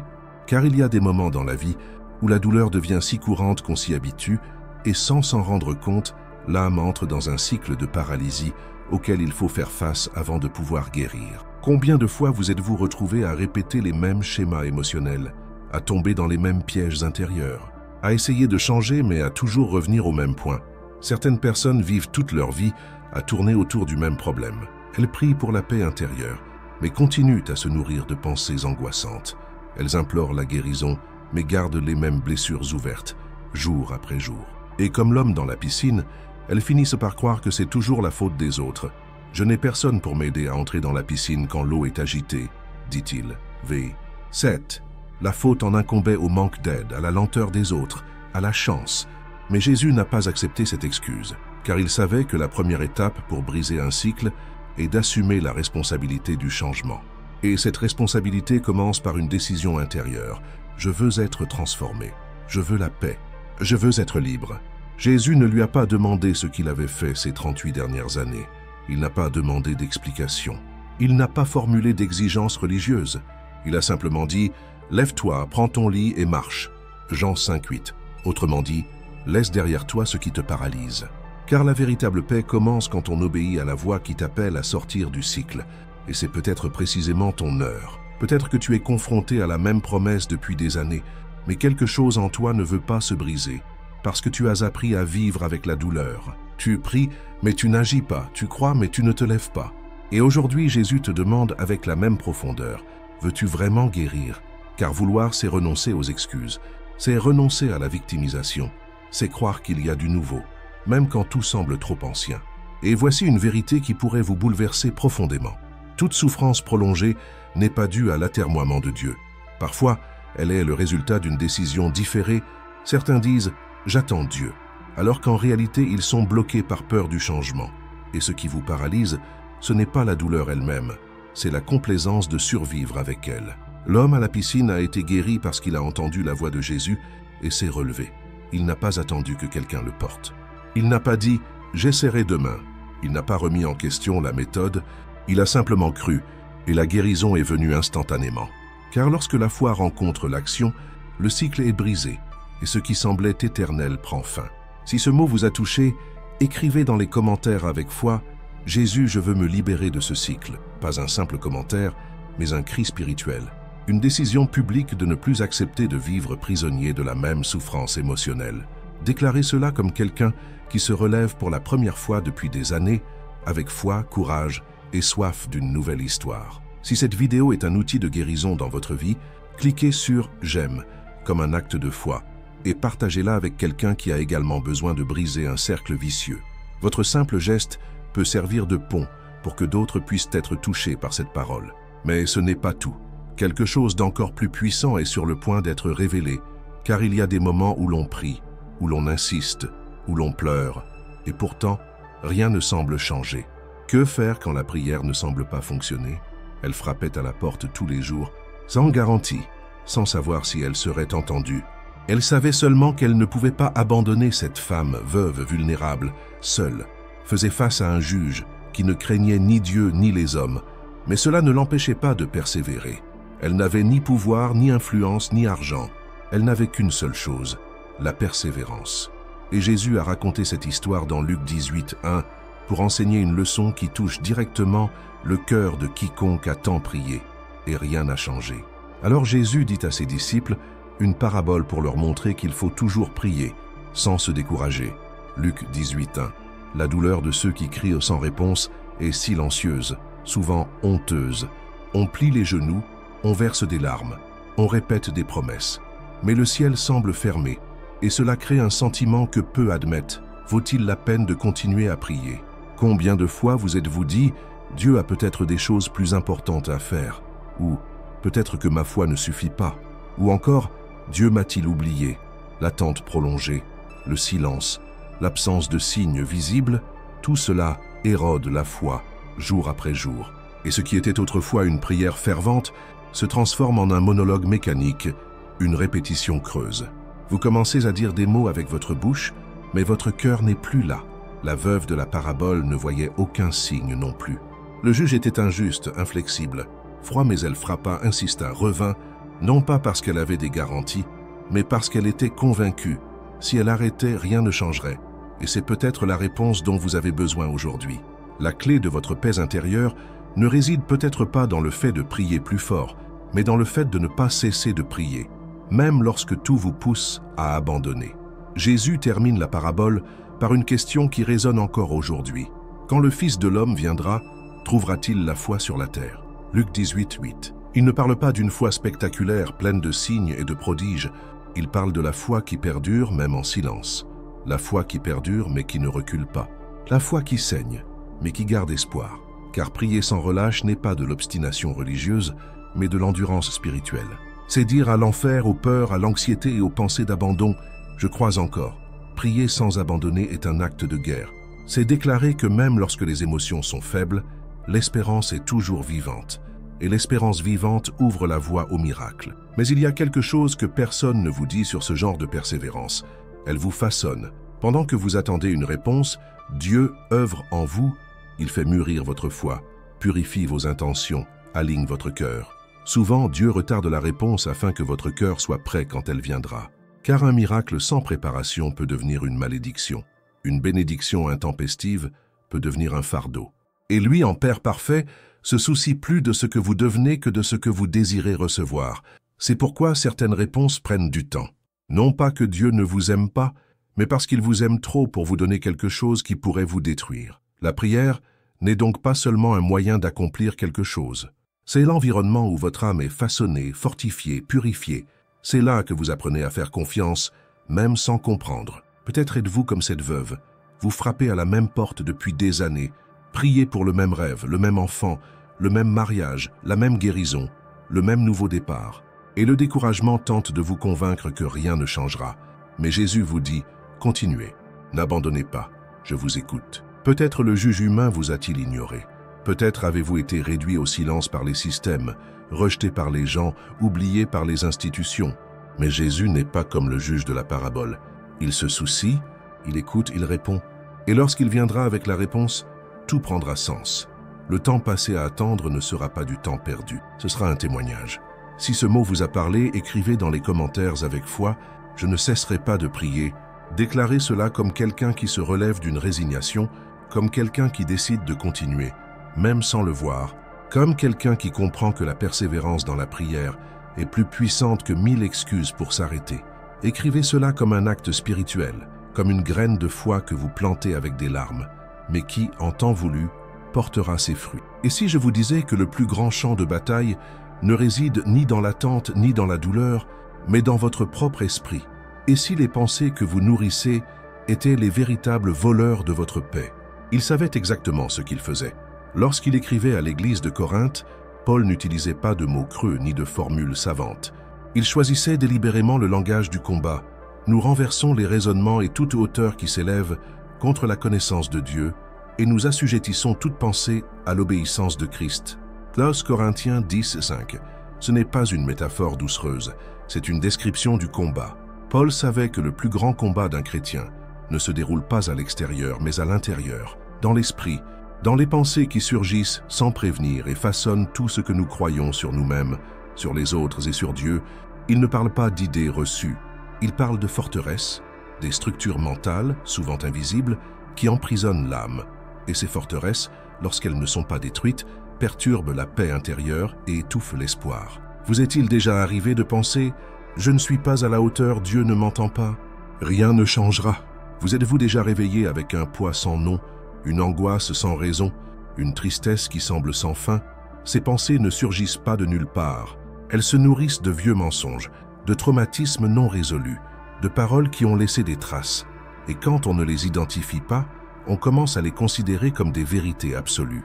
Elles gagnent du terrain, elles construisent des murs, elles érigent des forteresses, et soudain, sans même vous en rendre compte, vous êtes entouré de voix intérieures qui contredisent ce que Dieu dit de vous.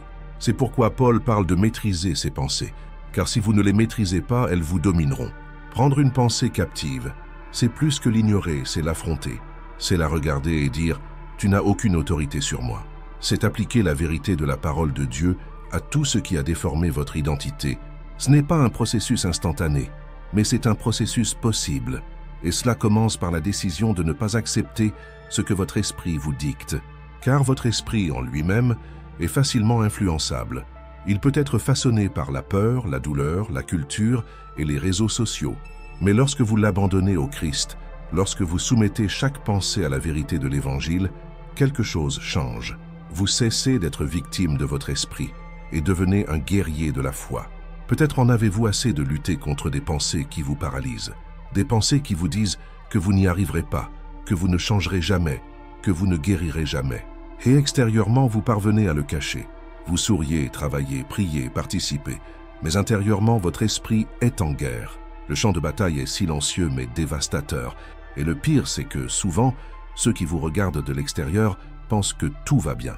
Mais vous seul connaissez le poids d'une tête pleine de bruit, un esprit surchargé de mensonges. Et la bonne nouvelle, c'est que cela peut durer. La véritable paix, celle promise par Jésus, ne vient pas de l'absence de problèmes. Elle vient du renouvellement de l'esprit. Romains 12:2 dit « Soyez transformés par le renouvellement de l'intelligence ». Autrement dit, Dieu ne veut pas seulement changer votre situation, il veut changer votre façon de penser, car un esprit guéri produit une vie restaurée. Lorsque vous apprenez à filtrer vos pensées avec la vérité de la parole, vous commencez à réaliser combien de mensonges vous avez acceptés tout au long de votre vie. Des mensonges comme « Dieu m'a abandonné »,« Je ne suis pas aimé »,« Ma prière est vaine ». Et c'est à ce moment de révélation que le processus de libération émotionnelle commence. Paul nous enseigne que chaque pensée peut et doit être maîtrisée, mais cela exige de la vigilance.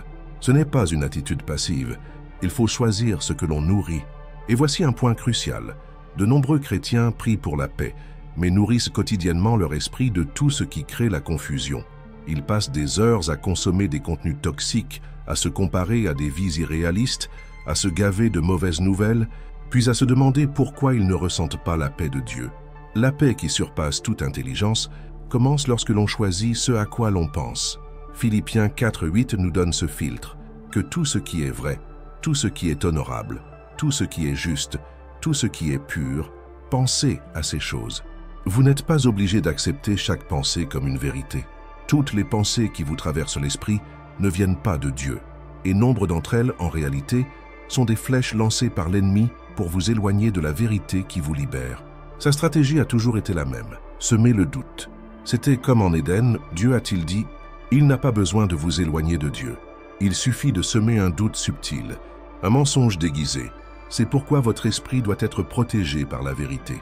Pas n'importe quelle vérité, mais la vérité de la parole de Dieu. C'est la vérité qui brise les forteresses. C'est la vérité qui chasse la peur. C'est la vérité qui apporte la paix au milieu du chaos. Si ce mot vous a parlé, écrivez dans les commentaires avec foi. Je soumets mon esprit au Christ. Écrivez comme si vous accomplissiez un acte spirituel, comme si vous vous rebelliez contre toute pensée qui vous empêche d'atteindre la paix, comme si vous disiez « Ne vivez plus prisonnier de votre propre esprit. Jésus est votre esprit en paix. Il est votre pensée captive de l'amour, non de la condamnation. » Déclarez cela comme si vous refusiez de continuer à vivre avec un esprit accablé. Vous pouvez être libre et tout commence en vous. Mais attendez, et si je vous disais que même lorsque tout semble perdu, lorsque l'espoir est à sa limite, il existe encore une sorte de foi qui défie la logique et soutient l'âme. Il avait déjà un nom, avant même sa naissance. Dieu l'avait appelé, promis, réaffirmé. Et pourtant, le temps passait, les jours se transformaient en années, les années en décennies, et la promesse restait inaccomplie. Abraham avait une vocation, mais il portait le poids du silence sur ses épaules. Chaque matin lui rappelait l'attente. Chaque soir, une confrontation entre la foi et la réalité. L'espoir devenait fragile. Et lorsque la Bible dit que contre toute espérance, il crut avec espérance, Romains 4:18, elle évoque un miracle silencieux, celui de continuer à croire alors que tout autour de lui dit le contraire. La paix intérieure d'Abraham ne venait ni de la logique, ni des circonstances. Elle venait de la conviction que Dieu accomplit ses promesses, même lorsqu'il semble trop tard, même lorsqu'il ne reste que la foi et les larmes. Vous êtes-vous déjà senti prisonnier d'une promesse qui ne se réalise jamais? Avez-vous lutté contre des pensées telles que « peut-être que ce n'était pas pour moi, peut-être que je me suis trompé, peut-être que Dieu a changé d'avis ». Il est facile de croire quand tout se déroule sans accroc. Il est facile de chanter la foi quand les portes s'ouvrent. Mais lorsque le temps passe et que rien ne change, l'âme commence à se lasser. Et l'attente devient un champ de bataille intérieur. Le doute s'installe, l'anxiété grandit, et la paix semble toujours plus lointaine. Attendre Dieu peut être l'un des plus grands actes de combat spirituel, car pendant que vous attendez, l'ennemi tente de saper votre confiance. Il murmure des mensonges subtils. On vous a oublié, Dieu est trop occupé. D'autres sont plus dignes. Et si vous ne tenez pas bon, vous commencez à croire. Mais Abraham nous montre qu'attendre n'est pas de la passivité, c'est de la résistance. C'est une confiance active. Il n'a pas ignoré la réalité. Il l'a affrontée avec foi.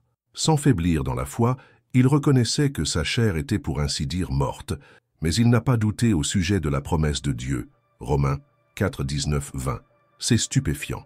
Il a vu les faits, a senti les limites de son corps, a compris que tout autour de lui criait « impossible ». Et pourtant, il a décidé de croire. Ce genre d'espoir ne naît pas de l'émotion. Il naît de la révélation. C'est le genre de foi qui sait que Dieu n'est pas un homme qu'il doit mentir, que sa parole est plus réelle que n'importe quel diagnostic, que son timing est différent, mais toujours parfait. Peut-être vivez-vous exactement cette tension entre ce que Dieu a dit et ce que vos yeux voient, entre la promesse et l'absence de signes, entre ce que votre cœur croit et ce que votre esprit tente de rationaliser, et la paix intérieure que vous recherchez si désespérément semble de plus en plus inaccessible. Mais que diriez-vous si je vous disais que votre paix ne doit pas nécessairement venir de l'accomplissement de la promesse, mais de la présence de celui qui a promis? Et si le véritable miracle n'était pas ce que vous attendez, mais ce que vous devenez en attendant? Car c'est dans ce processus que Dieu forge le caractère, la maturité et l'intimité. C'est dans l'attente qu'il œuvre dans des domaines dont vous ignoriez même le besoin de guérison. Abraham n'était pas parfait. Il a ri de la promesse. Il a essayé de prendre les choses en main. Il a connu des hauts et des bas. Mais la différence, c'est qu'il est toujours revenu à la confiance. Il a continué à croire. Et cela, aux yeux de Dieu, était la justice. Non pas parce qu'il n'a jamais douté, mais parce que même dans ses doutes, il a décidé de faire confiance. C'est ce que Dieu attend de vous. Non pas la perfection, mais la persévérance. Non pas une foi sans faille, mais une foi qui résiste au temps, au silence et à la peur. Car c'est ce genre de foi qui apaise l'âme, qui restaure la paix, qui transforme l'attente en adoration. Vous êtes peut-être las d'attendre. Vous êtes peut-être sur le point d'abandonner. Mais arrêtez-vous un instant et regardez l'histoire d'Abraham. Il a attendu 25 ans une promesse. Et lorsqu'elle s'est accomplie, il n'a pas seulement reçu un fils, il a vu naître une nation. Ce qui semblait insignifiant aux yeux des humains était en réalité le début de quelque chose d'éternel, car Dieu ne fait pas de promesses à moitié faites. Il accomplit au-delà de ce que nous demandons ou imaginons, et s'il vous a fait attendre, ce n'est pas par oubli. C'est parce qu'il prépare quelque chose de précieux, quelque chose qui vous marquera à jamais, quelque chose qui glorifiera son nom dans votre vie. Si ce message vous a touché, écrivez avec foi dans les commentaires. Je choisis de continuer à m'attendre à Dieu. Non pas comme une simple phrase, mais comme un engagement spirituel. Comme quelqu'un qui, fatigué, décide de ne pas lâcher la main de Dieu. Comme quelqu'un qui comprend que l'espérance qui vient de lui ne déçoit pas. Écrivez-le comme une déclaration de guerre contre l'abandon. Comme un acte de foi qui rompt avec l'anxiété et renouvelle votre confiance dans les promesses du Seigneur. Mais que se passe-t-il si votre souffrance ne vient pas seulement de l'attente, mais du sentiment d'être indigne d'être aimé par Dieu? Et si la racine de votre manque de paix se cachait dans la culpabilité, elle entra dans la maison sans y être invitée, sans être honorée et sans le respect des hommes qui l'entouraient, tous les regards la jugeaient, toutes les pensées la condamnaient. Cette femme pécheresse, connue dans toute la ville pour son passé, osa s'approcher de Jésus avec un vase d'albâtre. Mais ce qu'elle portait n'était pas seulement du parfum, c'était de la douleur, c'était de la culpabilité, c'était le sentiment constant qu'elle ne serait jamais digne d'amour, de respect ou de paix. Combien de nuits avait-elle dû pleurer seule? Combien de fois s'était-elle demandé s'il y avait une rédemption pour quelqu'un comme elle? Et pourtant, malgré toute cette honte, elle se jeta aux pieds de Jésus. Ses larmes lavèrent les pieds du Maître, et tandis que les religieux la méprisaient, Jésus la vit.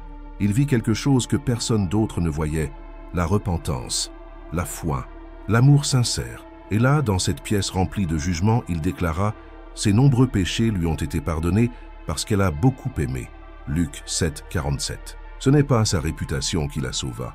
Ce n'était pas le parfum coûteux. C'était l'amour brisé de quelqu'un qui reconnaît sa propre misère et malgré cela, ose croire en la grâce. Cette femme aurait pu se cacher. Elle aurait pu croire que son passé annulait toute chance de restauration. Mais elle a choisi d'affronter sa honte. Et c'est là que commence la véritable transformation, quand on comprend que la paix intérieure que Jésus offre ne dépend pas de nos mérites, mais de la volonté de notre cœur de s'abandonner. Peut-être vivez-vous exactement cela, une guerre intérieure que personne ne voit, un sentiment constant d'inadéquation, d'indignité. Vous croyez même que Dieu aime le monde, mais vous doutez qu'il puisse vous aimer, avec vos erreurs, votre histoire, les cicatrices que vous portez, et cette culpabilité silencieuse ronge votre âme, vous éloignant de sa présence. Car c'est précisément ce que fait la culpabilité. Elle vous convainc que cela ne vaut pas la peine de prier, d'essayer, de croire. Et si la vérité était exactement l'inverse? Et si Jésus attendait que vous exprimiez ce qui vous fait honte? Et si votre douleur était le point de départ de votre restauration? Cette femme n'a pas cherché à se justifier. Elle n'a pas demandé la permission. Elle a juste pleuré. Elle s'est simplement rendue. Et cela a suffi pour que Jésus lui accorde son pardon. La paix qu'elle a trouvée ne venait pas de l'acceptation des autres, mais du toucher miséricordieux du Sauveur. Nul besoin de la mériter pour être restaurée. Nul besoin de purifier sa vie avant d'entrer en sa présence. C'est en sa présence que la purification s'opère. C'est là, au pied de Jésus, que l'âme trouve le soulagement, que le cœur brisé se reconstruit, que la culpabilité cède la place à la grâce. Beaucoup de gens vivent une foi basée sur la performance. Ils pensent devoir se comporter suffisamment bien pour être entendus par Dieu. Mais la Bible est claire, c'est par la grâce que vous êtes sauvés par le moyen de la foi. Et cela ne vient pas de vous, c'est le don de Dieu. Éphésiens 2:8, vous n'avez pas besoin de mériter l'amour de Dieu. Il vous aime déjà, même avec vos défauts, même avec vos regrets les plus profonds, même avec les promesses que vous avez rompues. Il n'attend pas que vous soyez parfait. Il attend que vous vous approchiez, que vous ouvriez votre cœur, que vous pleuriez à ses pieds. Comme cette femme, car là, dans ce lieu d'abandon, la restauration commence. Et si je vous disais que ce qui vous empêche de ressentir la paix n'est pas ce que vous avez fait, mais ce que vous croyez en vous-même, et si le véritable obstacle résidait dans le mensonge de votre indignité, alors qu'en réalité, vous avez été racheté à un prix très élevé. Jésus n'est pas mort pour des personnes parfaites, il est mort pour vous et moi, pour ceux qui échouent, pour ceux qui s'égarent, pour ceux qui ont besoin de pardon chaque jour. Et il poursuit en disant, « Venez à moi, vous tous qui êtes fatigués et chargés, et je vous donnerai du repos. » Matthieu 11:28, repos, paix, soulagement, pardon. Ce n'est pas pour ceux qui le méritent. C'est pour ceux qui capitulent. Vous avez porté une culpabilité que vous n'étiez pas censé porter. Vous avez laissé le passé définir votre valeur. Vous avez cru que votre histoire était un obstacle, alors qu'en réalité, elle peut être le plus grand témoignage de la grâce de Dieu. Et cela doit cesser. Jésus veut restaurer votre paix intérieure. Il veut briser les chaînes de l'autodérision, de la honte et de l'auto-jugement. Il veut transformer votre douleur en but, votre échec en renouveau. Mais pour cela, vous devez vous jeter à ses pieds, comme cette femme. Sans masque, sans excuse, seulement avec la foi et l'amour. Si cette parole vous a interpellé, vous a guéri ou vous a réveillé, écrivez avec foi dans les commentaires. Je reçois l'amour de Jésus dans ma vie. Écrivez comme quelqu'un qui comprend que la véritable paix commence par le pardon, comme quelqu'un qui rejette le mensonge de l'indignité, comme quelqu'un qui déclare publiquement « Je choisis la grâce, je choisis d'être restauré ». Ne laissez pas la culpabilité vous réduire au silence. Déclarez avec foi, avec humilité, avec espoir, car Jésus a déjà décidé de vous aimer. Maintenant, à vous d'y croire. Mais que faire si votre problème est encore plus profond? Et si, au fond, vous ne savez plus quelle direction prendre? Car le manque de paix ne vient pas toujours de la culpabilité. Il vient parfois d'une âme perdue. Il les a toutes quittées pour n'en poursuivre qu'une seule. Au milieu d'un champ où 99 brebis étaient à l'abri, le bon pasteur fait l'impensable. Il abandonne la logique, la sécurité et même l'approbation des autres pour partir à la recherche d'une âme perdue. Ce n'est pas seulement une jolie métaphore, c'est une puissante affirmation de votre valeur aux yeux de Jésus. L'image de cette quête se trouve dans Luc 15:4. Si l'un de vous a 100 brebis et qu'il en perde une, ne laissera-t-il pas les 99 autres dans le champ pour aller à la recherche de la brebis perdue jusqu'à ce qu'il la retrouve? Ce n'est pas une question théorique, c'est un portrait du cœur de Dieu pour chaque personne qui se sent désemparée, perdue, brisée intérieurement. Peut-être êtes-vous exactement comme cela. Vous ne savez plus où vous allez. Vous avez perdu votre but. Votre âme a l'impression de tourner en rond et tout semble flou. Lorsque vous essayez de prier, vous ne trouvez pas les mots. Lorsque vous essayez de vous reposer, votre esprit reste en ébullition. On est entouré, mais intérieurement, on se sent perdu. Le sentiment d'être loin de son essence, de ne plus savoir où retourner, est l'une des douleurs les plus solitaires qui soient. Et dans cet état, un doute destructeur surgit. Y a-t-il encore un chemin pour moi? Dieu me voit-il encore? Me cherche-t-il encore, même après tout ce que j'ai fait ou manqué? La réponse est claire, et elle est dans ce texte. Le berger poursuit la brebis égarée jusqu'à ce qu'il la retrouve. Peu importe le temps que cela prend. Peu importe à quel point vous vous êtes égaré. Peu importe à quel point vous vous êtes caché, blessé ou trompé. Il la poursuivra, car sa promesse ne dépend pas de votre performance. Elle est fondée sur l'amour, un amour qui ne renonce pas, qui n'abandonne pas, qui n'oublie pas, et qui a le pouvoir de restaurer complètement votre paix intérieure, même lorsque vous n'avez plus la force de la rechercher par vous-même. Combien de fois vous êtes-vous retrouvé à vivre en pilotage automatique? Vous levez, mangez, accomplissez des tâches, mais vous avez l'impression que votre âme vous manque? Peut-être vous êtes-vous habitué à survivre, mais avez-vous oublié ce que signifie vivre avec un but, un objectif et une joie véritable? La bonne nouvelle, c'est que Dieu ne vous a pas créé pour vivre perdu. Il vous a créé pour marcher avec lui.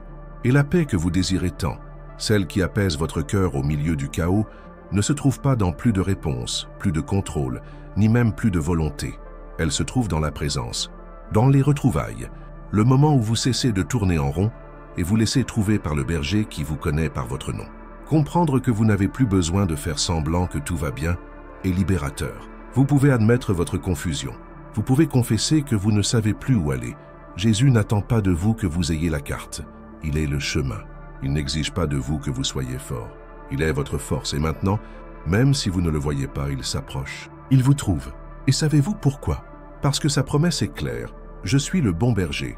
Le bon berger donne sa vie pour ses brebis. Jean 10, 11. Il n'y a pas d'amour plus radical que celui-là. Un Dieu qui meurt pour ceux qui sont perdus, qui cherchent jusqu'à ce qu'il les trouve, qui porte sur ses épaules ceux qui ne peuvent plus marcher seuls. Vous êtes peut-être tellement habitué à ressentir cette perte de direction que vous ne croyez plus à la véritable paix, mais que se passerait-il si je vous disais que cet état n'est pas permanent? Et si ce que vous ressentez aujourd'hui n'était pas la fin, mais le tournant? La confusion de l'âme peut être le cri silencieux qui appelle l'aide de Dieu, car lorsque l'âme perd le cap, le ciel ne l'ignore pas.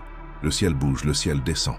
Le ciel cherche, et le Saint-Esprit est ce souffle invisible qui commence à vous ramener pas à pas, pensée après pensée, larme après larme. Il restaure non seulement votre destination, mais aussi le sens de votre voyage. Si ce message vous a profondément touché, écrivez dans les commentaires « Jésus, trouve-moi ».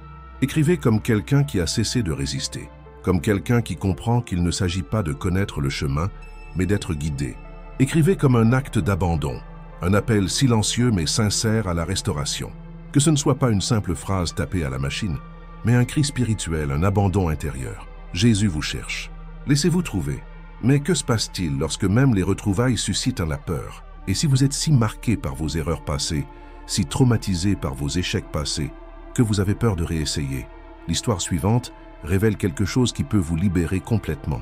Il savait qu'il avait commis une erreur non négligeable, mais une erreur qui lui avait tout coûté, sa réputation, sa stabilité, sa sécurité et même sa confiance en lui. Moïse était un homme marqué par un passé qu'il préférait oublier.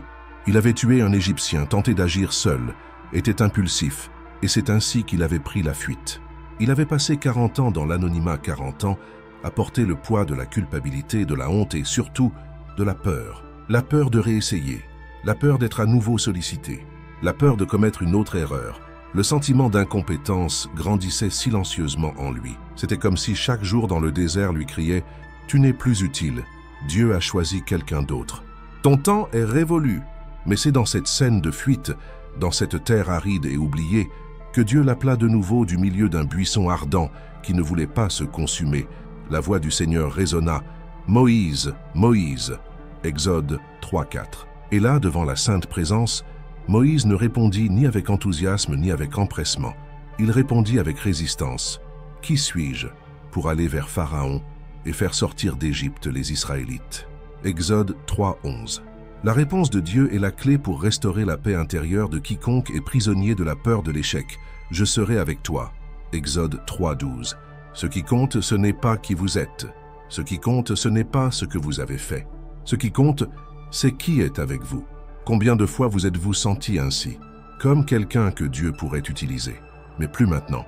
Vous regardez vos erreurs, vos tentatives infructueuses, tout ce qui a mal tourné sur votre chemin, et vous pensez « Je ne peux pas prendre ce risque à nouveau.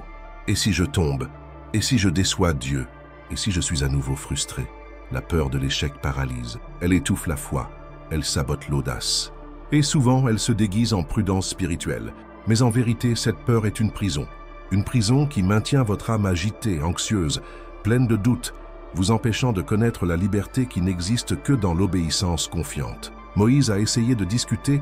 Il a dit qu'il ne savait pas bien parler, que les gens ne le croiraient pas, que quelqu'un d'autre pouvait faire mieux. Mais Dieu n'a pas répondu en louant les capacités de Moïse. Il a répondu par des promesses. Car ce qui restaure le courage, ce n'est pas de croire davantage en soi, mais de faire davantage confiance à Dieu. Je serai avec toi, c'est suffisant. Cette promesse a le pouvoir de libérer votre âme de toute peur, de toute honte et de toute insécurité. Lorsque vous comprenez cela, quelque chose change en vous. Parce que vous réalisez que vous n'avez plus besoin de marcher dans la peur. La vraie paix n'est pas l'absence d'échec, c'est la présence de Dieu. Peut-être êtes-vous à un moment de votre vie où vous ne ressentez que de la peur, peur de tout recommencer. Peur de dire oui à l'appel, peur de vous abandonner totalement à Dieu et d'être à nouveau déçu. Peur de faire des projets, peur d'aimer, peur de prier avec foi. Et c'est pourquoi votre âme est agitée. Car vivre avec la peur, c'est comme vivre avec une pierre sur la poitrine. Vous respirez mais ne ressentez aucun soulagement. Vous priez mais ne recevez aucune réponse. Vous voulez avancer, mais vos pas sont bloqués. Et voici une vérité que vous avez peut-être besoin d'entendre plus clairement que jamais. Vous n'avez pas besoin d'être parfait pour être utilisé par Dieu. Il vous suffit d'avoir confiance qu'il sera avec vous, peu importe le nombre de fois où vous êtes tombé, peu importe si vous avez essayé et échoué. Le Dieu qui vous appelle aujourd'hui est le même qui a restauré Moïse. C'est le même qui transforme le désert en terre fertile, et il ne choisit pas les capables, il donne la force aux élus. La peur que vous ressentez est peut-être réelle, mais elle ne doit pas nécessairement être la fin de l'histoire. Ce qui vous retient aujourd'hui pourrait être le moment précis où Dieu commencera quelque chose de nouveau. Mais pour cela, vous devez répondre. Vous devez dire oui. Vous devez faire le premier pas, même si vous avez peur. Si ce message vous a touché, écrivez dans les commentaires avec foi. Même dans la peur, j'ai confiance en toi. Écrivez comme quelqu'un qui brise les chaînes de la paralysie spirituelle, comme quelqu'un qui choisit de faire confiance, même sans garantie de contrôle, comme quelqu'un qui comprend que la présence de Dieu vaut plus que tout plan parfait. Que ce commentaire soit votre acte de foi, votre réponse à l'appel, votre abandon devant le buisson ardent qui brûle devant votre vie. Dieu vous appelle, même si vous pensez ne pas être prêt. Et si ce que vous recherchiez était plus qu'une direction ou du courage? Et si, au fond, votre plus grand désir était une paix que personne ne peut vous enlever? Une paix qui perdure même quand tout s'écroule autour de vous. La confusion régnait de tous côtés. Discours religieux, promesses politiques, crainte de l'oppression romaine, voix contradictoires, luttes intestines. Et au milieu de tout cela, Jésus regarde ses disciples et dit quelque chose que personne n'attendait. Ni une stratégie, ni une échappatoire, ni un miracle immédiat. Il dit « Je vous laisse la paix, je vous donne ma paix, je ne vous donne pas comme le monde donne. Que votre cœur ne se trouble point et ne craignez rien. » Jean 14, 27. C'était plus que des paroles réconfortantes. C'était la révélation d'une paix réelle, profonde et invincible. Une paix qui ne dépend pas de ce qui se passe autour de nous. Une paix inébranlable face à la douleur, à la perte ou au chaos. Une paix qui jaillit d'un lieu où la peur n'a plus d'emprise. Combien de fois avez-vous aspiré à cette paix? Pas celle qui dure seulement tant que tout va bien. Pas celle qui naît d'un week-end tranquille, d'une bonne nouvelle ou d'une facture payée. Mais celle qui perdure même quand tout s'écroule, celle qui ne vacille pas quand le sol tremble. Celle qui reste inébranlable, quand tout autour de vous perd le contrôle. Ce que Jésus offrait là n'était pas un concept théologique. C'était une expérience intérieure, une réalité spirituelle qu'il a lui-même vécue et transmise à nous. Il n'était qu'à quelques heures de la croix, et pourtant il parlait de paix. Comment est-ce possible? C'est possible parce que cette paix n'est pas le fruit de la main de l'homme. Elle ne vient pas de la logique. Elle ne naît pas de la stabilité. Elle vient de la présence, de la certitude inébranlable que quoi qu'il arrive, Dieu garde le contrôle. C'est pourquoi le monde ne peut offrir ce genre de paix, car il n'a pas cette certitude. Seuls ceux qui marchent avec Jésus peuvent la connaître. Seuls ceux qui abandonnent complètement leur cœur peuvent connaître une tranquillité qui n'a aucun sens humain, mais qui est pleinement spirituelle. C'est la paix qui surpasse toute compréhension. C'est la paix intérieure qui restaure les émotions, harmonise les pensées et apaise l'âme. Peut-être avez-vous cherché cette paix au mauvais endroit. Peut-être avez-vous placé votre espoir dans les promesses humaines, dans des circonstances favorables, dans des réalisations extérieures. Mais dès que quelque chose dérape, votre cœur se brise à nouveau. Savez-vous pourquoi? Parce que la paix qui vient du monde est fragile. N'importe quel vent peut l'emporter. Mais la paix que Jésus offre est solide. Ce n'est pas un sentiment, c'est une présence. Ce n'est pas une émotion. C'est une promesse et il a promis. Je vous donne ma paix. Cette phrase devrait résonner dans votre cœur, comme un refrain éternel, comme une ancre au milieu des tempêtes de la vie. Mais il y a un détail important, Jésus n'a pas dit qu'il nous libérerait de tous les problèmes. Il a dit qu'il nous donnerait la paix au milieu d'eux. Cela change tout. Cela signifie que l'on peut traverser le deuil et conserver la paix. On peut vivre un moment d'incertitude et se sentir calme. On peut être entouré de défis et avancer avec aisance. Car cette paix intérieure n'est pas l'absence de guerre. C'est la victoire même en temps de guerre. C'est la capacité de dormir dans le bateau pendant la tempête, comme lui. C'est le repos de l'âme qui a déjà tout remis entre de bonnes mains. La prière puissante que vous désirez tant pour retrouver la paix n'a pas besoin d'être longue. Un abandon sincère suffit. Jésus, prends mon cœur, règne sur mon esprit. Parle plus fort que mes peurs. Vous avez peut-être vécu toute votre vie sans savoir ce qu'est le véritable repos. Vous vous êtes peut-être habitué à l'anxiété, à l'instabilité et aux sautes d'humeur. Mais ce n'est pas le plan de Dieu pour vous. La Bible dit qu'il est le prince de la paix, Ésaïe 9,6. Cela signifie que là où il règne, règne le repos. Là où il règne, règne l'équilibre. Là où il est Seigneur, règne la sécurité. Même lorsque tout semble incertain, vous n'avez pas été créé pour vivre dans une agitation constante. Votre âme aspire à se reposer en quelque chose de plus grand que vous-même, en quelqu'un qui ne change jamais, en quelqu'un qui maintient toutes choses ensemble. Et si je vous disais que cette paix est déjà disponible, que vous n'avez rien à gagner à la mériter, ni à prouver quoi que ce soit, elle vous est déjà offerte. Elle vous a été laissée en héritage, mais elle ne peut être reçue que par ceux qui capitulent, par ceux qui abandonnent le contrôle, par ceux qui cessent de se battre avec leur propre force et décident de faire véritablement confiance. Êtes-vous prêt à vivre cela? Êtes-vous prêt à cesser de survivre et à vivre enfin l'âme en paix? Si cette parole vous a parlé, déclarez avec foi dans les commentaires « Je reçois la paix qui vient de Jésus », non pas comme une belle phrase, mais comme une décision spirituelle. Écrivez comme quelqu'un qui rompt avec la peur, comme quelqu'un qui met fin à des cycles de tourmente, comme quelqu'un qui dit « Assez de vivre dans la tourmente, assez de porter le monde sur ses épaules ». Écrivez comme quelqu'un qui abandonne le contrôle à celui qui peut tout soutenir. Jésus nous offre ce don. Il nous offre le repos, il nous dit « Ne soyez pas troublés, je vous donne ma paix, recevez-la, proclamez-la et vivez-la dès aujourd'hui ». Si vous êtes arrivé jusqu'ici, c'est parce qu'un profond cri vous habite. Quelque chose en vous réclame un soulagement, des réponses, une restauration qui ne peut venir que d'en haut. Et peut-être, à travers ces mots, avez-vous pleuré en silence, senti d'anciennes douleurs se réveiller ou reconnu des blessures jamais complètement cicatrisées. Mais comprenez bien, ce n'est pas une coïncidence. Ce n'est pas seulement du contenu qui s'affiche sur votre écran, c'est Dieu qui vous appelle. C'est lui qui frappe à la porte de votre cœur. C'est la réponse à ces prières que vous avez faites quand personne d'autre ne voulait vous entendre. C'est l'attention du Père qui connaît chaque pensée que vous cherchez à cacher.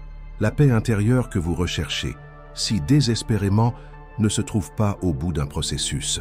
Elle est au milieu de celui-ci, lorsque vous choisissez de vous reposer en Dieu, même sans comprendre tout ce qui se passe autour de vous. Vous avez entendu des histoires de douleur, d'angoisse, de brisure, mais vous avez aussi vu comment Dieu est intervenu dans ces situations et a apporté guérison, identité, direction et surtout paix. Et peut-être, pour la première fois depuis longtemps, avez-vous réalisé que vous n'étiez pas seul dans ce combat invisible, qu'il existe un nom qui apaise les tempêtes intérieures, qu'il existe un chemin vers votre essence, qu'il existe une promesse vivante qui demeure vraie, même lorsque vous avez le sentiment d'avoir échoué. Jésus ne vous offre pas une vie sans difficulté, il vous offre sa présence au milieu d'elle. C'est la véritable paix, et si vous le souhaitez, vous pouvez la vivre dès maintenant. Fermez les yeux un instant, respirez profondément. Laissez-vous aller à la vulnérabilité devant Dieu. Laissez tout ce qui est dit ici devenir plus que de simples mots. Le temps de prier est venu, et peu importe que vous sachiez prier avec éloquence ou non, ce qui compte, c'est que votre cœur soit ouvert. Allons ensemble devant le Seigneur. Seigneur Jésus, en cet instant, je me présente à toi avec tout ce que je suis, avec ma douleur, mes luttes, mes peurs et toute la confusion qui a dominé mon esprit et mon cœur. Je te remets les zones où j'ai perdu le contrôle, les jours où j'essayais de faire semblant d'aller bien, alors qu'en réalité, je m'effondrais intérieurement. Saint-Esprit, visite chaque recoin de mon âme qui implore le soulagement, restaure ma paix intérieure. Brise les chaînes invisibles qui m'empêchent de me reposer. Je renonce à toute anxiété, toute agitation, toute culpabilité qui me sépare de ta présence. Je reçois par la foi la paix que le monde ne peut offrir, la paix qui vient de toi, Jésus. Règne en moi, calme mon cœur. Aide-moi à retrouver confiance. Apprends-moi à marcher avec toi sans crainte. Que ma vie soit un témoignage vivant de ta grâce au nom de Jésus. Amen. Si cette prière a résonné en vous, sachez ceci. Dieu touche des zones qui vous étaient inaccessibles depuis des années. Vous ne quitterez pas cette vidéo le même. Sa présence vous a trouvé. Il ne vous reste plus qu'à persévérer. N'interrompez pas ce processus. Ce que vous découvrirez dans la vidéo à l'écran pourrait changer encore davantage votre vie. Regardez-la sans hésiter, car ce qui vous attend pourrait être exactement ce qui vous manquait pour votre libération complète. Dieu a préparé un nouveau niveau de guérison et il veut vous y conduire. Si ce message vous a vraiment touché, écrivez dans les commentaires « J'ai atteint la fin », que ce soit votre marque, votre cri de foi, votre témoignage public que vous n'avez pas abandonné. Partagez ce mot avec quelqu'un qui a besoin de l'entendre. Soyez un canal de guérison pour une autre âme fatiguée. Ce qui vous a touché peut aussi guérir quelqu'un d'autre. Et abonnez-vous à cette chaîne, non pas pour moi mais pour vous, car ici chaque vidéo est une graine spirituelle plantée dans votre cœur. Et plus vous vous nourrissez de la parole, plus vous devenez fort. Votre abonnement est une façon de dire « Je choisis de continuer ». La parole de Dieu dit dans Philippiens 4:7 « Et la paix de Dieu qui surpasse toute intelligence gardera vos cœurs et vos pensées en Jésus-Christ, que cette promesse s'accomplisse en vous, aujourd'hui, demain et chaque jour de votre vie, que cette paix imprègne tout, que votre sommeil soit léger, que vous respiriez profondément et que vous viviez avec espoir. Jésus est avec vous et il reste encore beaucoup à révéler.